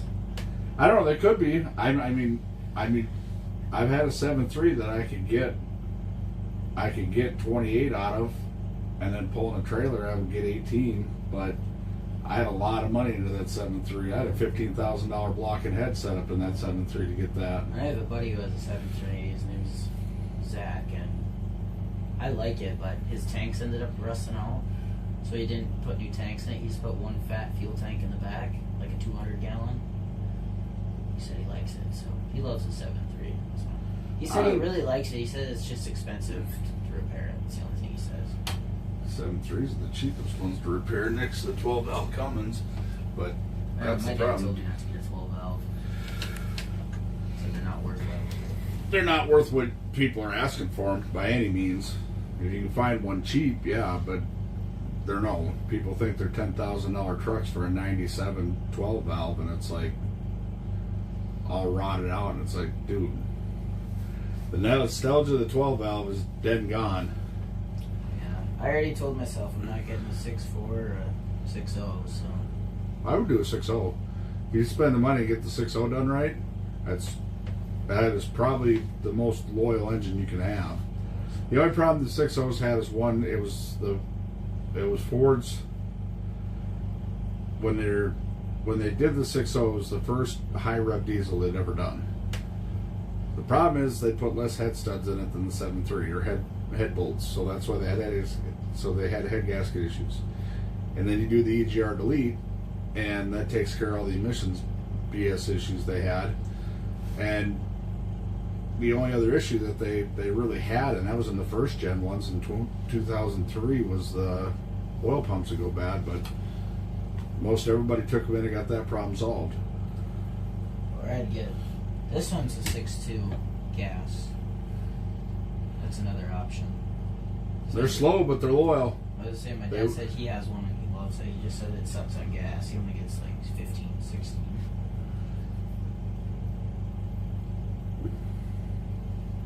How do you need a 3/4 or 1 ton for? Huh? What do you need a 3/4 or 1 ton for? Because it's cheaper to put tabs on them than a half ton. No. You take that K. Does your dad still got that K body in your yard? I haven't been over there in a while. Yeah, he does. You know how much it costs to put tabs on that every year? $55. Well, I would say because my dad said he would rather have me drive a 3/4 ton or a 1 ton. Because then if I do haul trailers for him, I actually have a truck that's rated for it. Or I'd get this one. That's also a 7.3. It's a newer one though. As long as you're making the money, man, just you gotta have pockets. You talking about fuel economy and this and that. If you're worried about fuel economy, you don't buy a truck. I'm not too worried. I just want something that's better than 6 to 8. That's what I get.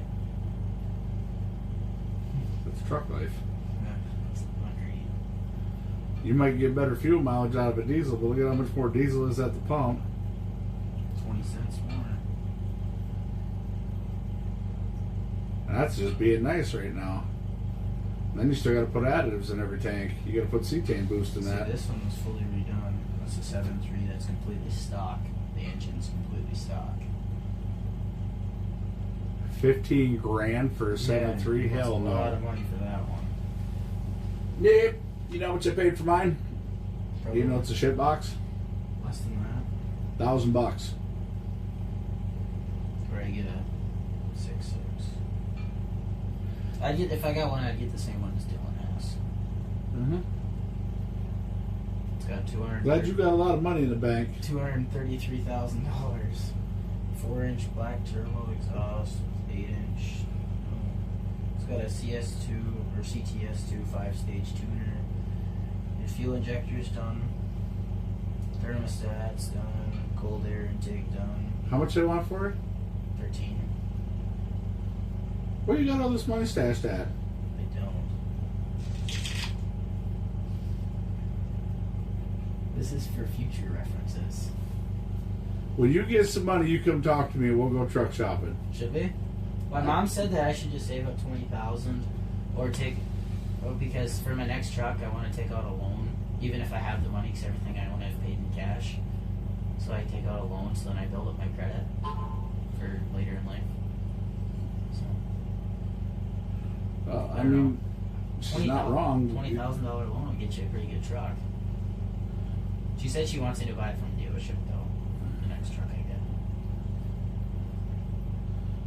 I would strongly lean on your dad, and a lot of times he calls me on certain ones that he doesn't know, and then I'll look at them. So it's 7.3s are good trucks. I mean, if you're not looking for a shit ton of power, the most reliable one you can get is a 7.3 IDI. There's no turbo in it, but that thing will haul the mail. It will drag that truck around. Maybe I should just save a bunch of money and you can take me truck shopping. How about that? I can get you a 7.3 IDI for like $1,800. If you can do that, I'll do that deal right now. But I'll do that. Fucking they're old trucks. They're not going to go out there and hammer down at 70 mile an hour. Just drive them like you baby them. Just baby them.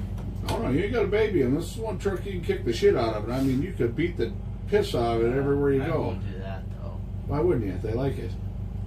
I miss my old 6.9. I'm a nice guy. I'm not. I'd be nice to it. You still got that old truck that you bought from us? That Ford? The loud one? The really loud one with the flatbed and the bed stacks?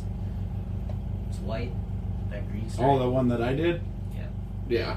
No, I sold that to a buddy of mine that needed a plow truck. See, that thing was louder than hell.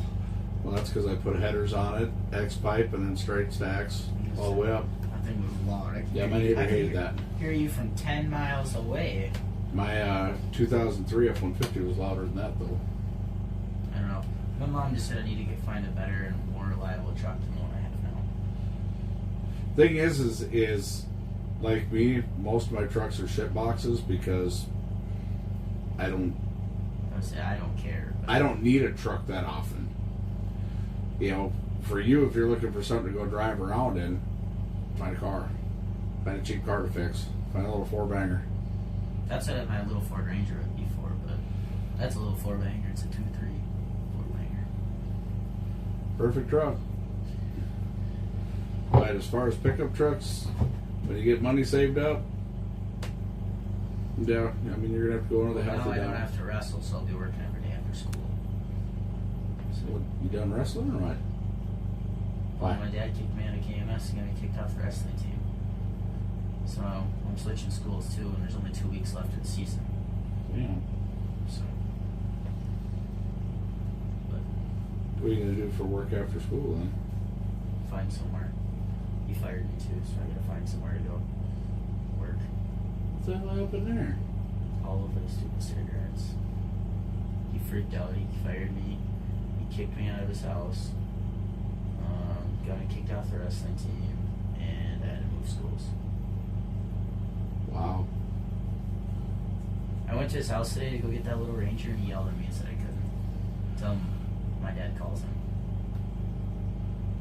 Tells him otherwise that I can pick it up. I mean, you go to Runnings. I mean, me and your dad like to have our discount back. That was my main goal because I already have a walk-in job there already. Caleb said when wrestling's done, you come in and talk to me and we'll get you started. But I went to go in there yesterday, wasn't there, called him this morning, and they said he went out sick this morning, so I'll call him again tomorrow. Otherwise, I mean, yeah, they pay $13 an hour, if that, but it's still something. well, there's lots of jobs out there. Hell, you can go to Mel's and work. You can do whatever. You can go to McDonald's and make a hell of a lot of money. You go to Quick Trip, make $20 an hour. I don't really want to work in a gas station though. I loved working I worked at a gas station when I was in college. I absolutely loved it. It was the best thing ever. I told myself I didn't want to do that. I didn't want to work at a fast food place either because Well, summertime's coming. You guys have landscaping jobs hanging out your backside. yeah, I got that too. So I'll figure something out. But I gotta find somewhere. Well, I mean, Runnings is going to be your fastest get in, or Menards. My buddy works at Menards, and he said he wants to quit there. Everybody wants to quit. Nobody wants to work. Well, it's not that. It's just because that's the reason. Nobody else wants to work, and he has to pick up everybody's shifts. And then when he's at work, he's got to cover it for everybody else too. So I don't mind that. That's job security. That means I'm going to get hours. He gets a lot of hours, but every time he gets free time, someone can't go in, and then he always gets called in. So then he just says, nope. It's The not a only manager. reason he likes to have his free time, but the only reason he does is get away from his mom. Well, I mean, the thing is, you know, you just got to decide that right now you got really good opportunities around here. You can work at a lot of places. Figure something out. You know, hell, there's the help wanted signs everywhere around here. That's Otherwise, you know where you should go work. like, I'd like the more like hands-on, like farms and stuff. If you go down to O'Reilly's, go talk to the manager down there. His name's Dolan, and you tell him I sent you down there, and talk to him. It means you're going to get into cars and trucks and everything. You get a discount, a huge discount on your parts there. Just say Dolan sold me my shackle for my truck. Yeah. I don't know what they Just did. tell him I sent you down there for a job. I could learn a little bit more than what I know. Well, I mean, parts discounts. It's close to home. And so the only that was another reason why I liked running, is the discount, because I shop there all the time. I mean, that's the best potential right there. Go on, did you go fill out the online application already? I had one filled out a while ago, and then I talked to Caleb on the phone about it. I called and talked to him, and he said, because of wrestling, we can't take you right now. OG says it's Speedy GOO in Zola's top right corner. But anyway, and then he said, call me after wrestling, you got a job, so. Try and call him again tomorrow and see if he's in. So, Well, you got good references there. Your grandma and grandpa worked there for how well? Forever. Grandma did they? Karen, Grandpa Barry worked there forever, my Grandma Lynette worked there, my mom worked there, my Grandpa Alan worked there. So you got a pretty good in window. And then the section you probably want to work is sporting goods. My kid worked there for almost a year. I applied for the retail manager at Sporting Goods. How do you do that? The guy that's the manager there has been. Craig, he's They been said there. they said they had an opening, but maybe I don't know, because that's what I talked to him about, and he said after wrestling. So. I'm pretty sure they're looking for a tool manager too. And you know enough about tools to be dangerous, so I do like my Milwaukee tools. that's unfortunate. That is unfortunate as I see all the DeWalt shit. I don't care. The only reason I've got DeWalt is because my tool guy, my Mac Tools dealer, he had a whole kit that had everything: skill saw, drill, impact driver, shop vac, leaf blower, flashlight, speaker. See, yeah, for tools I'm more lenient towards Milwaukee. I'd be all over Milwaukee. Hell, your dad's got batteries for days for him. Yeah, I'm more into Milwaukee, but for trucks I'm not loyal to any brand. I'd probably pick a Ford or a Chevy. I don't really care as long as it runs good. And I'm like my dad. I don't care as long as it runs good and it's reliable. Shit about that van.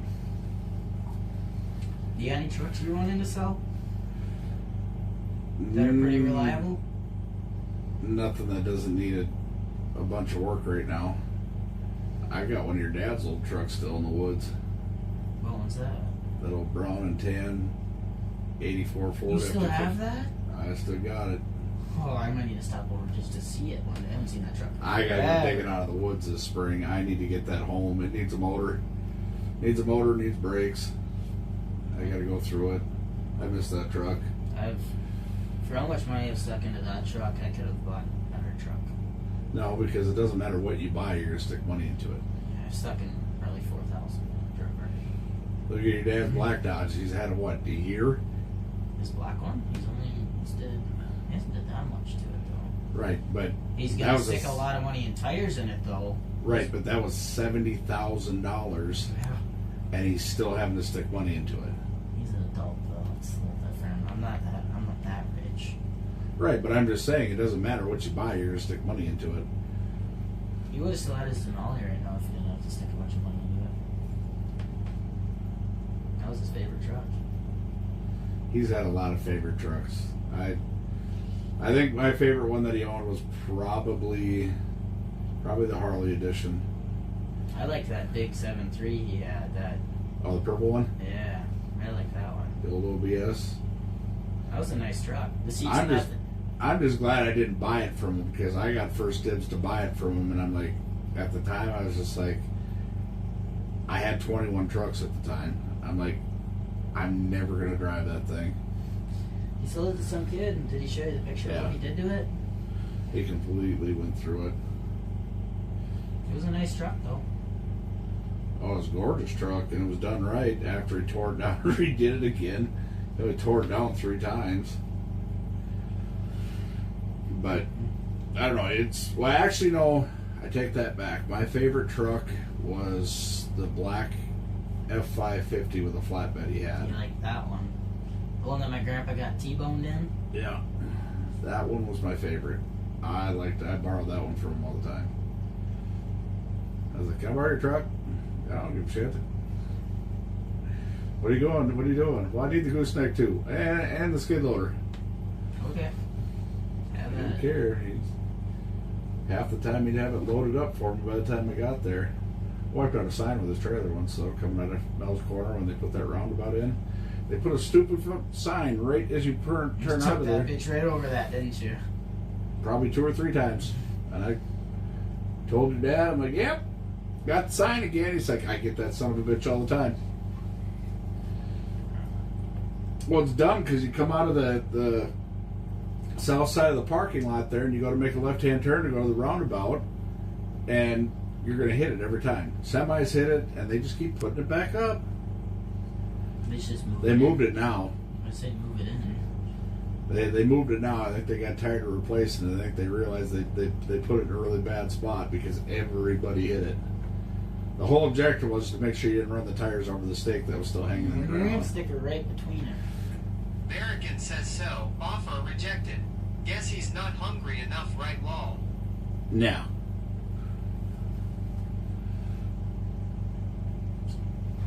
I don't know. Eventually, when I get some more money, I'll talk to you and we'll find something. There's lots of stuff out there. I mean, your dad usually comes up on deals too, so somebody's always got something for him to buy. I've gotten all my vehicles for relatively cheap. I liked that Mazda I had. That was fast. Well, the thing is when if you get your money saved up, and you're usually pretty good about saving money, so Get your money saved up, and then when it comes time, you know, go to a dealership, buy a decent truck, buy something that's already done. And the problem is, I wanted to go up to MTH and look, but all their trucks are outrageous. Or super expensive.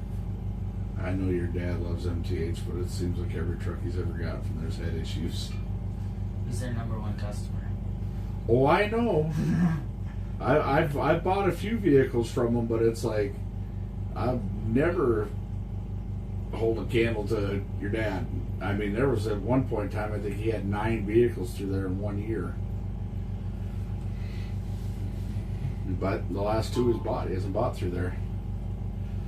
Because he got the black truck out in Zimmerman, and he bought the silver one in St. Cloud because MTH was just way too high. Way too high on everything.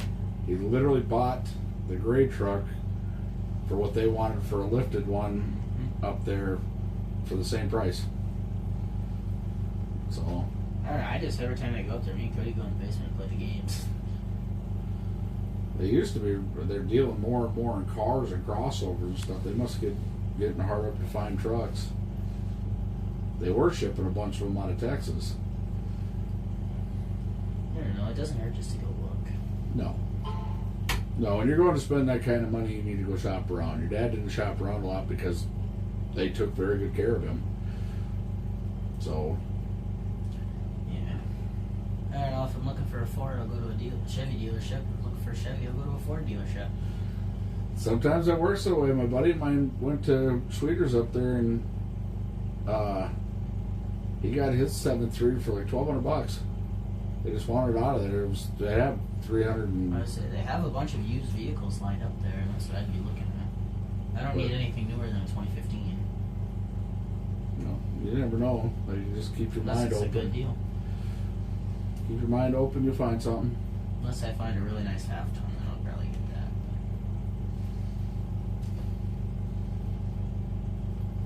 My cousin bought a Harley truck, Yeah. 5.4. I hate to say it, man. I hate to admit this, but I mean, some of the best fuel economy trucks out there, the Chevys with the 5.3 LSs. But you want a good, reliable half-ton truck, one that you're probably not going to have to work on very much at all. Find a Toyota Tundra, That's my cousin has. and they're the most American-built truck on the road. That's the thing. I don't know. I don't know. It's kind of out of my comfort zone to get away from Ford and Chevy. Problem is, the thing is, you'll never really work on it. I bet you at least 10 people I know that run Tundras and have zero issues with them. The first gen Toyota Tundras, if you find one of them, the only thing you're gonna have to do is maybe get the transmission rebuilt because they had bad transmissions, but the rebuilds for them turn them bulletproof. I got a buddy of mine right now that's running one around that's got 750,000 miles and he's never done anything other than basic maintenance to it. That's what I'm at right now. I'm trying to find something. Toyotas are just, I hate to say it, they're one of the most loyal trucks out there. You're gonna spend a little more for them, but they don't have the towing capacity, of a lot of trucks either. You're trading reliability and maintenance for towing. I gotta have something I can hook up to a gooseneck at least. That's why I was looking for a 3/4 ton. Because my dad was gonna put a fifth wheel in mine. Just I got a bolt it plate you down. can have. He was just gonna bolt it down and call it good. If you got one, great. I mean, that 6.0 is, I like the 6.4 Dodges too. I mean, I've got 3 neighbors that got them now, and I've grown kind of partial to them. But I don't know. I would. 6.0s are pretty cheap. To Laserbeam says if I was ever to buy another new truck and it isn't another Ram, it'll be a Toyota. He's working with his dad doing landscaping and excavating type work, so he's got to be able to hook up to a gooseneck trailer. Honestly, the best bang for the buck then is to find a good 6.0. Find a good 6.0 See, truck. they're always selling for like $4,000, $5,000. And it's at the 'cause high you're end. It's because you're going to stick some money into it. The bad thing about them is the boxes are shit. You got to look at the rear cab mounts on them, and you got to look at the boxes. The box on the outside might look completely clean, but you look underneath the bed rails and be rotted all the way out of it. That's what Preston's looks like. Looks nice on the outside. Under it doesn't look very great. His is a tan 2005 6 Good year, really good year. 6.7s are good, but they're hit or miss. Either you get a good one or you get a bad one. That's I talked to we have one for when Hudlow Junior Service, and we really like it. And my old wrestling coach has one, and he loves it. So. See, we've got 2 of them that seem to be standing the test of time, but we've also had a few of them blow up. Like at work, we won't buy anything other than the 6.8 gas trucks now. I don't know. Is there any farmers that are looking for work? Oh, there's tons. You can go to. How old are you? 17 now? 16. 17 in September. That's right. Our birthday's the same month. Duh. I was at your birthday party. Duh. Yeah, I made sure you were there. I said, Ron's coming. By then, I should have quite a bit saved up. Maybe for my birthday present, we go truck hunting. I don't know. It's hard to hold a candle to that 6.0 for pulling as far as gas engines go, because them 6.0s just They go when they want to go, is what I hear. they are The only pretty problem is freaking it's pretty hard to find a really good one. You gotta go to the south. Around here, they're all beat up. The bodies on them are shit, so they rot away so So that's fast. why you got one from Missouri and drove all the way down there to get it. Body looks in pretty good condition. Well, my brothers live in Arkansas. So you do your Facebook search on Marketplace. Go 250 miles around Fayetteville, Arkansas. You know how to do that? Yeah, so go down to Fayetteville. It's in northwest Arkansas. And then do 250 miles around there and then start searching for trucks. Then I gotta drive all the way down there to go get it. So,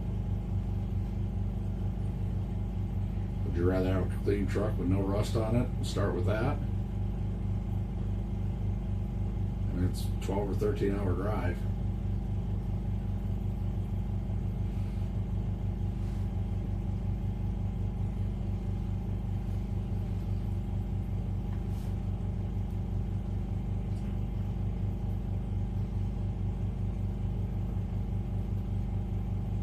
Found a bunch of motors on Marketplace though, pretty cheap.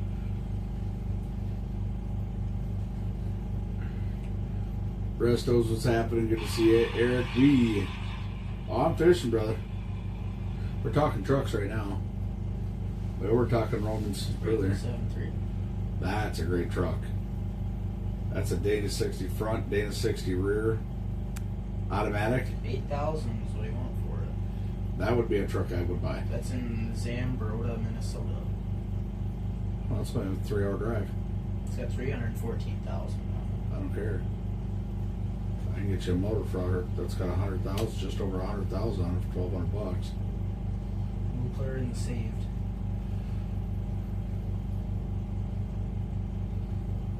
That's a good truck.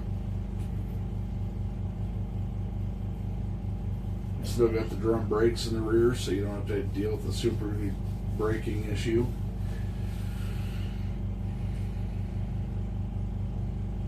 Everyone wants a shit ton of money for diesels now. Who? Just people in general want a shit ton for diesels. And Yeah. there's a 6.0, it's 2003.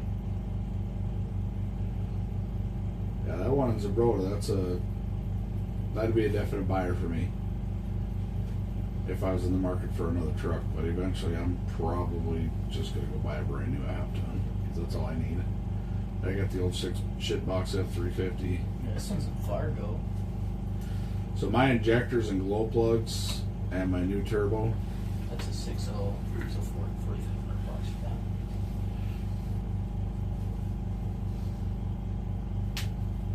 That looks pretty clean. My dad will probably give me a lecture though if I bought one. 6.0. Big Helen Yeah. says not yet. They've just got to be.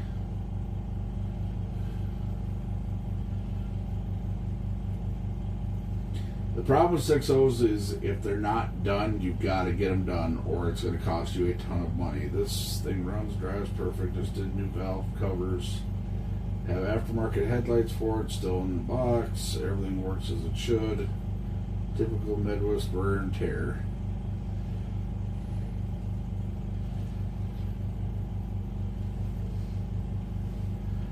And in all fairness, your dad also used to write his own tunes for these things. That's why they never lasted.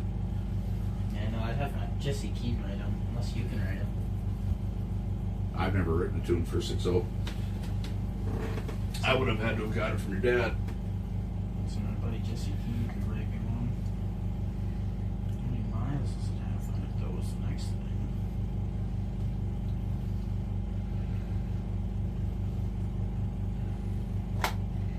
Your dad had his whipped up so bad it eat turbos out of it. Oh, 2002 F350. 7.3.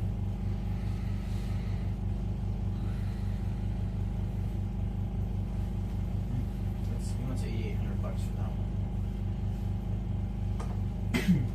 That's in Wyoming or Wisconsin, I mean.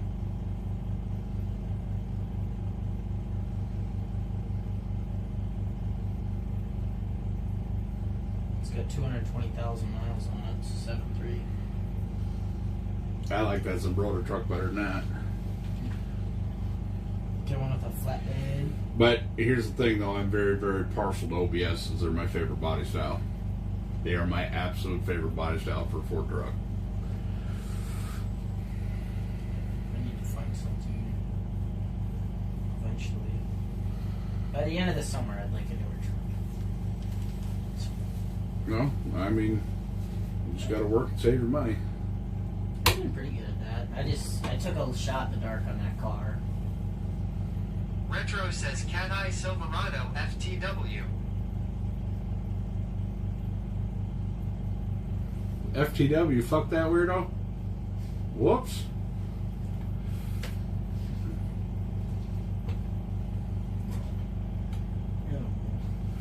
Guy's a mechanic on stream, and all he works on is Chevys. But he wants everybody to buy one to keep him in business. Pretty reasonable. OBSDs. Can't D's your imagination. That car, I can find engines in the marketplace for $400. But if Are you going to be motivated to change an engine out? I could, but I need help. Just drop a little cradle out the bottom. I just have someone help me do the whole thing. I so know drove a can Ford fucking- home. What did it feel like driving a real truck? Just wondering. I don't know if I got it. I'd probably ask someone for help. I know how to do some of the basic stuff, but I really have never pulled an engine out. So Well, that car is not like regular vehicles where you pull it out through the top. That car, you pull it out through the bottom. You drop the whole cradle out of the bottom of the transmission, the motor, everything comes out the whole drive line. You just unhook the wires and the exhaust, and all the wires off, clips on them. Pull the clips. Your coolant hoses, stuff like that. I'd say the car's in excellent condition. Trinity, everything works, but I don't know what actually happened in there. So I don't know if I could even get away with. Sure, it's not a Push coil rods. pack or something. I don't think so. It's Is it missing? It misfired in cylinder 4 before it happened. And then when I was driving, I went clunk, ding, ding, ding, ding, ding, ding. And something was scraping in there like I'll nails- try and come nails over on and a listen. chalkboard. I'll try and come over and listen to it this weekend. See, it runs and drives Are perfectly the keys fine. in it in case you're Yeah. not there? Alright. I'll go. There's and no listen. battery in it though. Doesn't matter. I can run it right off the Expedition. That's got a 1100 volt cranking up battery in it. I can run that car off of that. They run that truck and that car off of it. It's a good car. The only problem is I don't want to justify putting a new engine in it because the unibody is going to be shot in 5 years. It's not good under there. It's not good underneath. It's just not worth it. Some of the frame itself is gone. Okay, so it's not worth putting a motor in. Junk it. My dad is a buddy that offered me $1,000 for it. So I wouldn't even hesitate. Fine, take it. Well, I'd take it because he wants the training out of it. But he said he's going to have to wait so he can get some money together first. So okay. So So we'll see what happens. If he wants it, you can come get it. If you want a 7.3, I like the OBS trucks, but like the 2000, like you don't want to go anything What are newer the than the years? 99. You don't want to go anything newer than 99 because after 99 they used powder steel in the connecting rods. So if you turn them up, which you will, because you're going to have to, you got to tune them so that way they run half-fast decent. But when we do it, we're going to do it right. Let's say my buddy Zach, I think his is a 96 or 97. But his is also on an 8-inch lift. Which does you no good for pulling trailers. His door is probably up here. That's how he got the truck, and he just didn't get to go. He doesn't pull anything, he just drives it around. That's his pleasure truck, as he calls it, because he's got a half-ton he drives around too. I mean, you can find an OBS dually too. My dad find told them. me to stay away from dualies, because they suck at the winter. Oh, they're horrible in the winter. They're atrocious. But when they're pulling trailers, can't beat them. So you can pull LS a lot. swap this fish house. Oh, swap D's.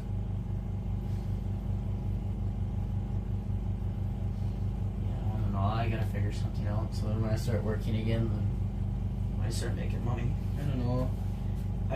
When I did all the bills out, and if I take And out, J-Burner 69 all day, every day. I can do the math again. But what's an average vehicle? Ford loan? baby. It all depends. You can get Well, a, I mean, someone with have good credit because my mom's gonna co-sign for me. well, shit, they're going to get, your mom and dad are going to get a ridiculous interest rate because What, they have, 10%? they would, yeah, I would like to see your dad pay 10% interest once. That would be funny. I don't know what outrageous actually is. 10%'s outrageous. Every time that I figured math out, I did it always at 10%. You're probably, with them, I'm going to say you're going to be closer to like 7, maybe 5. It all depends because the interest rate keeps going down. I think right now they probably So get let's about go just say a $15,000 loan times 7%. Best thing to do is ask your dad what he got for an interest rate on his gray truck.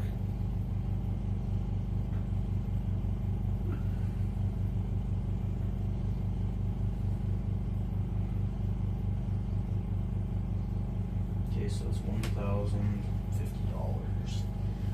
So Right, but that accrues annually. It changes annually, yearly. That's why it's APR, annual percentage rate. that would be per year. It's not paid off. Yeah. So just say I pay it off in 2 years, and I'll just add another one of these numbers. I'm at 17,100. Just say I put 5,000 down. It all depends. It's what it's going to take is you're going to go to work. You're going to show your parents that you're making your money. You're going to put your shit together right, and you're putting your money in savings. You're not spending it on stupid shit like a pit bike or a dirt bike. I remember a young man having a whole bunch of money saved up, and I got to get a dirt bike. Yeah, I bought a dirt bike. All right. I Uh-huh. paid more for that than I paid for my truck Yeah. before I. Oh, I know. I gave you hell. I paid $1,700 for that thing. That thing had no scratches on it though when I bought it. Then I let my cousin ride it and he looped it. My other cousin, do you see what he did to my freaking SSR? Took her around to burn him and freaking ate shit.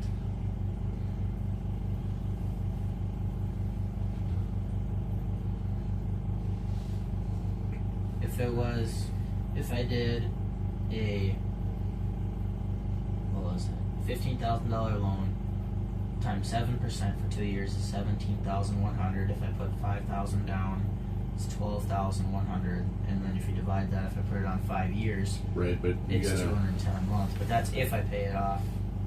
That's my monthly. That's for 2 years. It's going to change because you got to remember you got tax, title, license in there. Plus you're going This to is have. the bottom line sort of thing. So you'll have.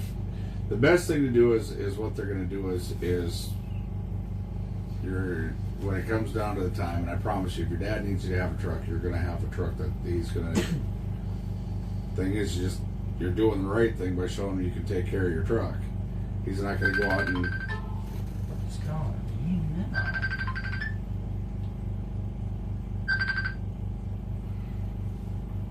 The thing is you just gotta stay disciplined, stay focused, put all your money in savings, and just do what you do. Normally, Yeah. I'm really good at saving up money. I threw a lot of money in my account, and I didn't touch it till the end of summer until I started putting money in my truck. And after that, then I spent a lot of it left on that car. Like I said, I took a swing and a miss on that car. If I wouldn't have bought that car, I would have been just fine right now. Yeah, that's just part of buying used cars, man. But it happens. I mean, if I get $1,000 You- for it, I didn't lose that much on it at all anyway. So No, and like your dad, he had a 6.4 that lasted 3 weeks, yeah, I remember that. I was having a girl for a while over a year. because me and Cody would sit there and play with it. And then, I've had numerous vehicles that I've taken hits on. Best one, I spent $5,000 on a Plymouth Fury. Or no, it was not. It was a Crown Vic, Crown Victoria. Good cars. Yeah. Problem is, the old people that owned it never had it up to 50 miles an hour. So as soon as I took it on the freeway and got it up to 65, motor blew up. I got to drive it for less than a day. I pulled it away from their place. I brought it home. They just had the oil change done on it. Just had the dealership go through it.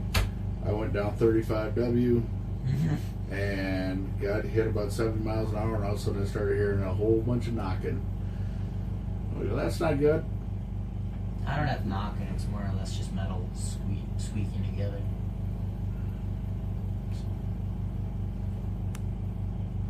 But maybe I get away with a bent push rod. I don't know. I mean, if I got a bent push rod, I'll just go in there and fix that. That's not too big of a problem. Like I said, I'll go over Saturday and go look at it. We're friends on Snapchat, right? Yeah, we are. No, you and I are. I thought we were. Cody was supposed to give that to you. No, I don't think I have no Snapchat.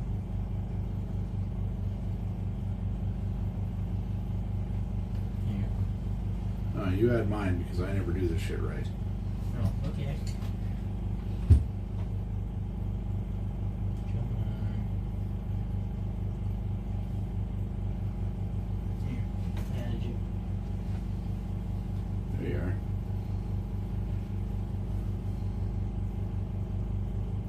Yeah, so I'll just send you a message Saturday and let you know see if you're around. Otherwise, I'll just go over and I'll look be at it. around all weekend. The only thing I have going on is see if, like I said, Dr. Running, see what's going on. That's literally all I have to do. So really much it. I don't start Monday. I have, Sunday I have stuff going on. I gotta go to my grandpa's and be there by 8:30, but then Monday I have to go to her ACGC at 9. So. And the rest of the day I'll have free. And then Tuesday I start. So. No, I'm just gonna go look at it. I mean, see what I hear. I know those motors pretty well. 3800. Yeah, they're probably one of the best V6s ever built. That's what everyone says. They're one of the more indestructible V6s. I said, wait till I drive it.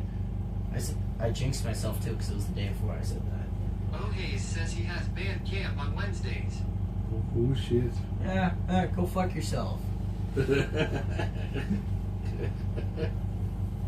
You just got told off by a 16-year-old. How do you feel about that?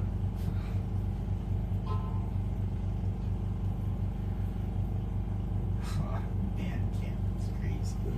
Fuck, it's 8:30 already. Time to go to bed or what? I gotta leave here at up by 9. I suppose. It's already 8:30. I get more serious about fishing tomorrow. You don't got work Saturday? I won't work weekends anymore unless it's working, helping your dad out or something. I was gonna say, yeah, if you wanted to, you could stop over Saturday morning and see what's going on. Yeah, I'll probably leave the lake for a little bit. I gotta run home, do some stuff Saturday morning. I gotta clean the expedition out. Get some shit piled in there. I'm staying here in my fish house tomorrow night. So They'll be out here all night tomorrow night. you, me, and my dad. My dad's staying out here tomorrow night too. Or in his fish house, wherever he is. So. He's probably gonna plop down right between you and Jesse. Yep. Well, there's not much room there, but you can yet. Like he cares. He'll plop somewhere. I know he will. He'll stay in this area, and then Nate will come somewhere. So.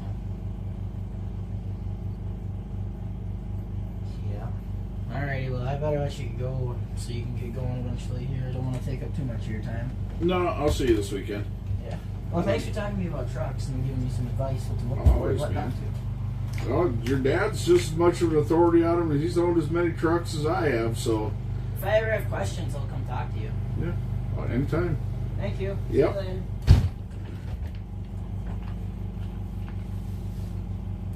It's a hard-working kid there. That kid was working 3 jobs last summer, putting every penny away in savings.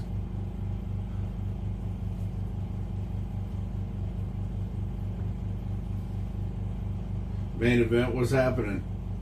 Good guy Ron.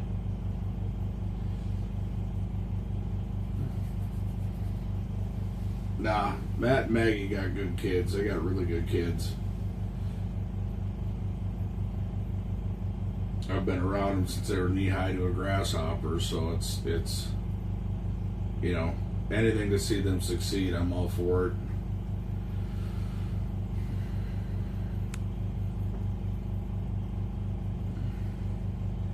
See, his dad's more into the nicer, newer trucks, and I'm more into the shit boxes. I like my old shit boxes, man. I'm sorry. It's I bitch about having to pay the mechanic all the time because my garage isn't cleaned out and I can't work on it myself. The Expedition pisses me off because I can't work on anything in that truck.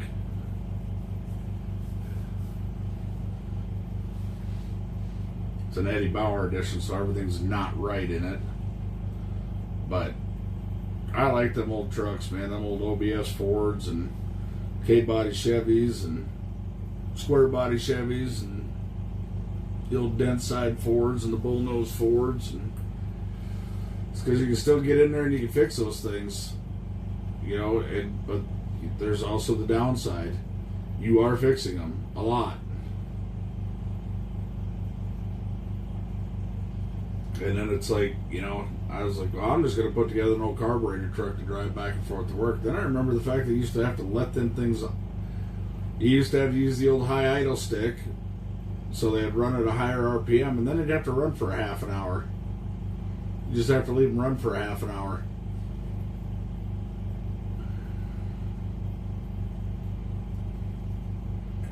Especially them old FE motor Fords. Those things are as cold-blooded as they come.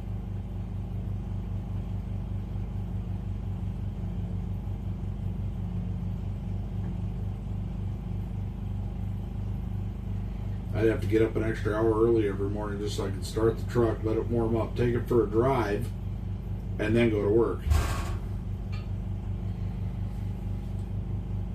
I remember getting up, my dad waking me up as a kid so I could go out and start. We'd go out and start. My mom had a 77 or 78 Thunderbird. I think it was a 77 Thunderbird. And we'd have to go out there and get it started. And then you put the window scraper between the seat and the seat and the throttle pedal. And I remember we'd have to get up to about 11 or 1200 RPMs and let it run that way for a half an hour every morning. Every morning. Once you do that, they run just fine. They run great the rest of the day, but that first initial fire up in the morning, at least in the wintertime, summertime it's not so bad, but the wintertime it's horrible. Now granted, they make aftermarket fuel injection systems that accommodate that and do better with that, but problem is I've put on a lot of weight since I've been driving them old trucks, and I don't fit in them very well anymore. I'd have to spend $1,200 to get a new steering column for it just so I had tilt steering in them. Like the old square body Chevys, they were a 3-wire run system. You had 3 wires to run that truck.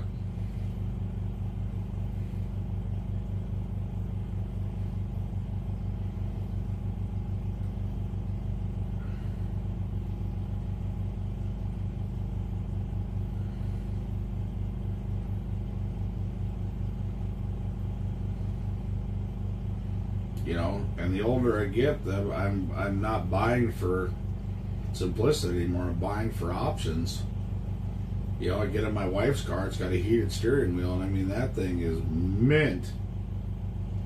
Jumped in that car when it was 40 below, turned the heated steering wheel on, and it's like, this is nice. You know, where I get in the Expedition, I start that thing up even after the heater's been running for a half hour. I still got to wear gloves to grab the steering wheel.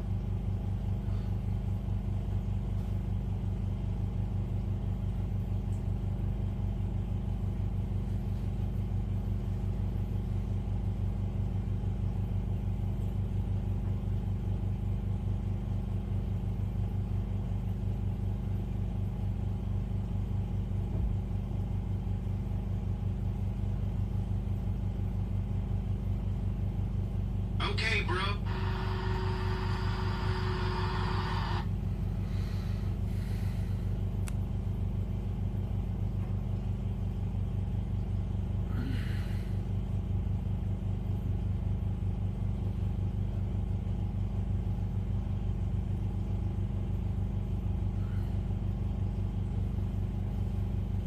But I don't know. There's something to be said for the old carburetor trucks too, though. I mean, they were always simple to fix. It didn't matter if you had a Dodge, if you had a Ford or a Chevy. They all had their basic issues, and like the Fords you carried a spark module and a starter with you, always, and a starter solenoid, because those were the most common issues.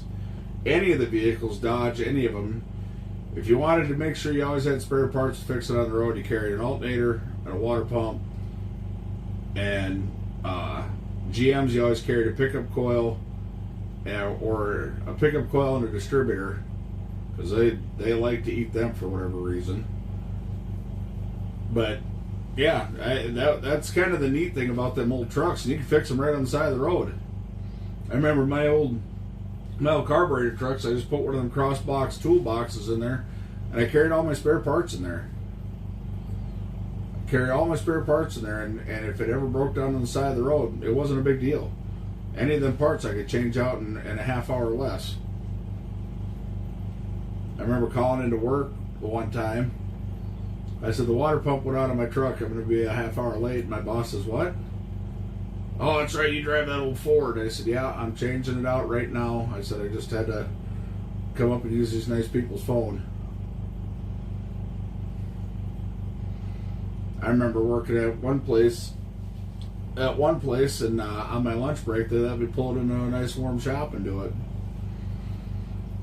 And like I said, technology's changed enough. You could spend a couple $1,000s and get like a Holley Sniper EFI kit for it, so it's fuel injected. So you don't have to sit out there with a high idle stick. It'll just program itself to run at a high idle until it reaches temperature. And they're nothing nice on gas. They're absolutely horrible. Like them old 3/4 ton Fords and Dodges and the Chevys with the big blocks in them. You got 10 miles to the gallon at best. That's it. Didn't matter if it was loaded or empty. 10 miles to the gallon.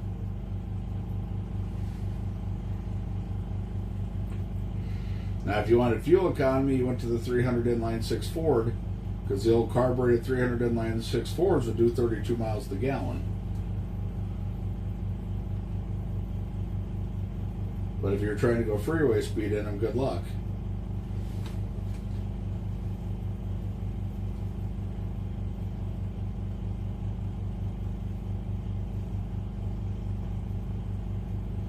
Dang, 840, not even a fish. They got one good one really nice one over there.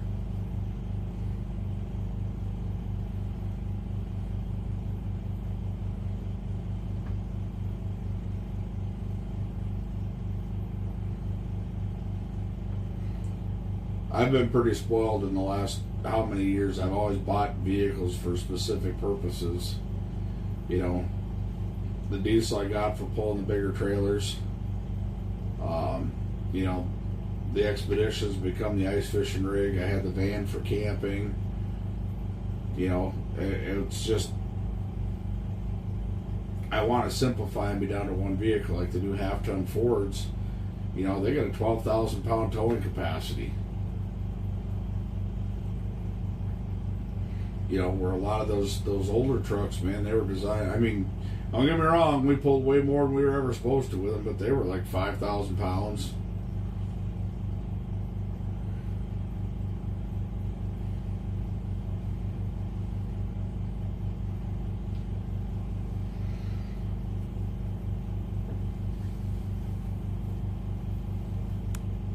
And I love diesels, man, but ice fishing and diesels just don't mix. The 7.3s weren't bad because if they gelled up, it wasn't a big deal. You throw some 911 power service in the tank and change the fuel filter out of it, and it wasn't a big deal. They're probably one of the easier trucks to get ungelled next to the 12 valve. The 12 valve's pretty simple too. Nice thing about the 12 valve is it's easy to crack the injectors and force fluid through them. But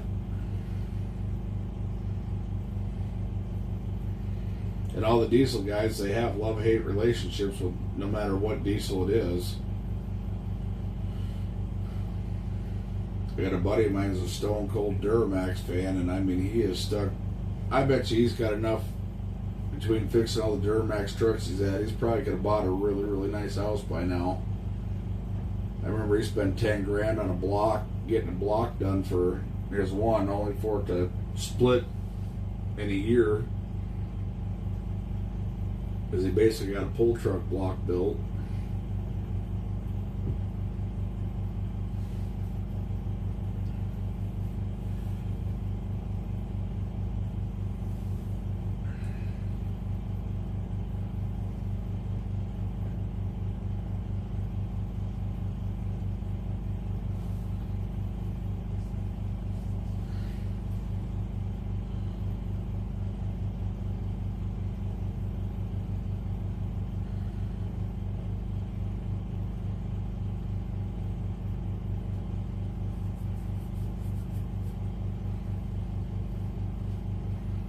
Probably say the most comfortable trucks I've been in yet this far have always been the OBS Fords. I don't know what it is about them OBS cloth seats, man. I could sit in them things all day long and be comfortable. I don't know what it is about them seats, but those are just by far the most comfortable ones. And even if you bought the gas ones, the thing about those is the fuel injection system standalone on them. That's pretty much all the ECM runs in them is the fuel injection system. Because the spark's on its own circuit. And everybody's like, oh, that's through the ECM. I'm like, no, it sends a signal to the ECM to tell the injectors to fire. That's it. The ECM doesn't run it. You can fire a Ford ignition system without ever you can pull the plug on the ECM and it'll still run the ignition system. They put a little module underneath the distributor cap in it called a spark module, which is one of the dumbest things I ever seen.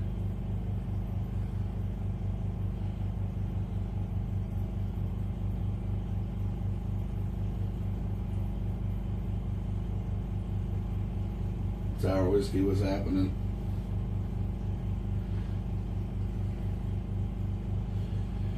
Yeah, I don't know, it's tough. Every time I look at the price tag of a brand new truck, you go on that Ford building price, and it's like even building a half-ton truck, it's just, and then you realize what it's going to cost you to put tabs and insurance on it every month, or tabs every year, pay insurance on it every year. It's like, good grief.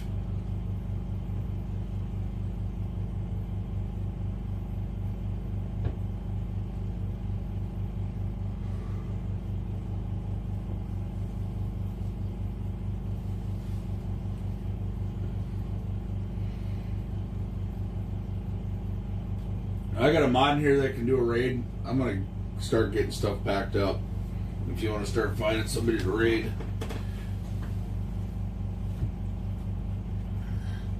I may stream tomorrow night for a little while just to... Because John did buy me some propane. So I might stream tomorrow night for a little while.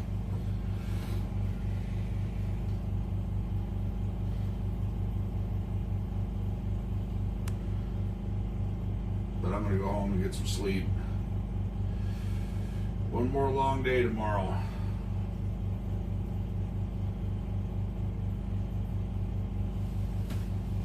Come in and crash out. Sit in my fish house in my underwear. How y'all feel about that?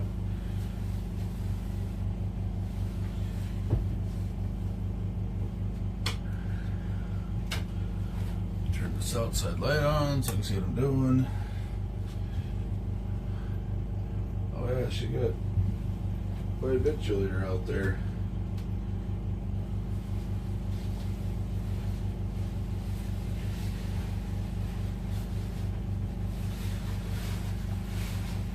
American says, I think at Baked Helen has a suggestion.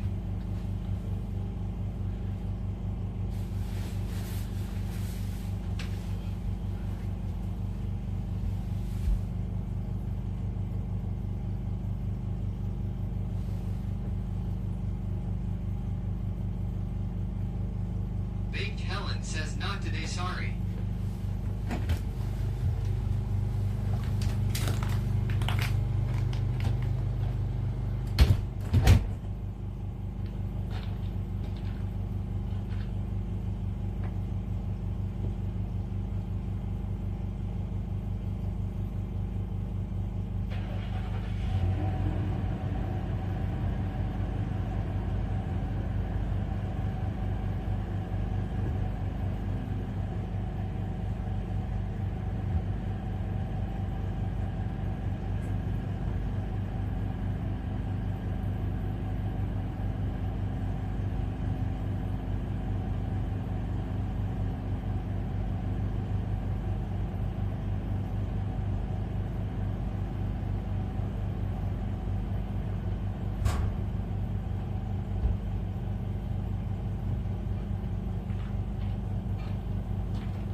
Bring this one up.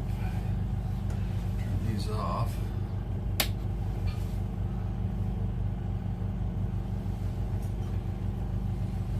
American says, fine, I got a place. Go ahead and send it. Big Daddy yells, Lucky Bird 5, just cheers, 200 bits. American has you ready? I'm ready. Fudgy Bird, thank you for the biddies.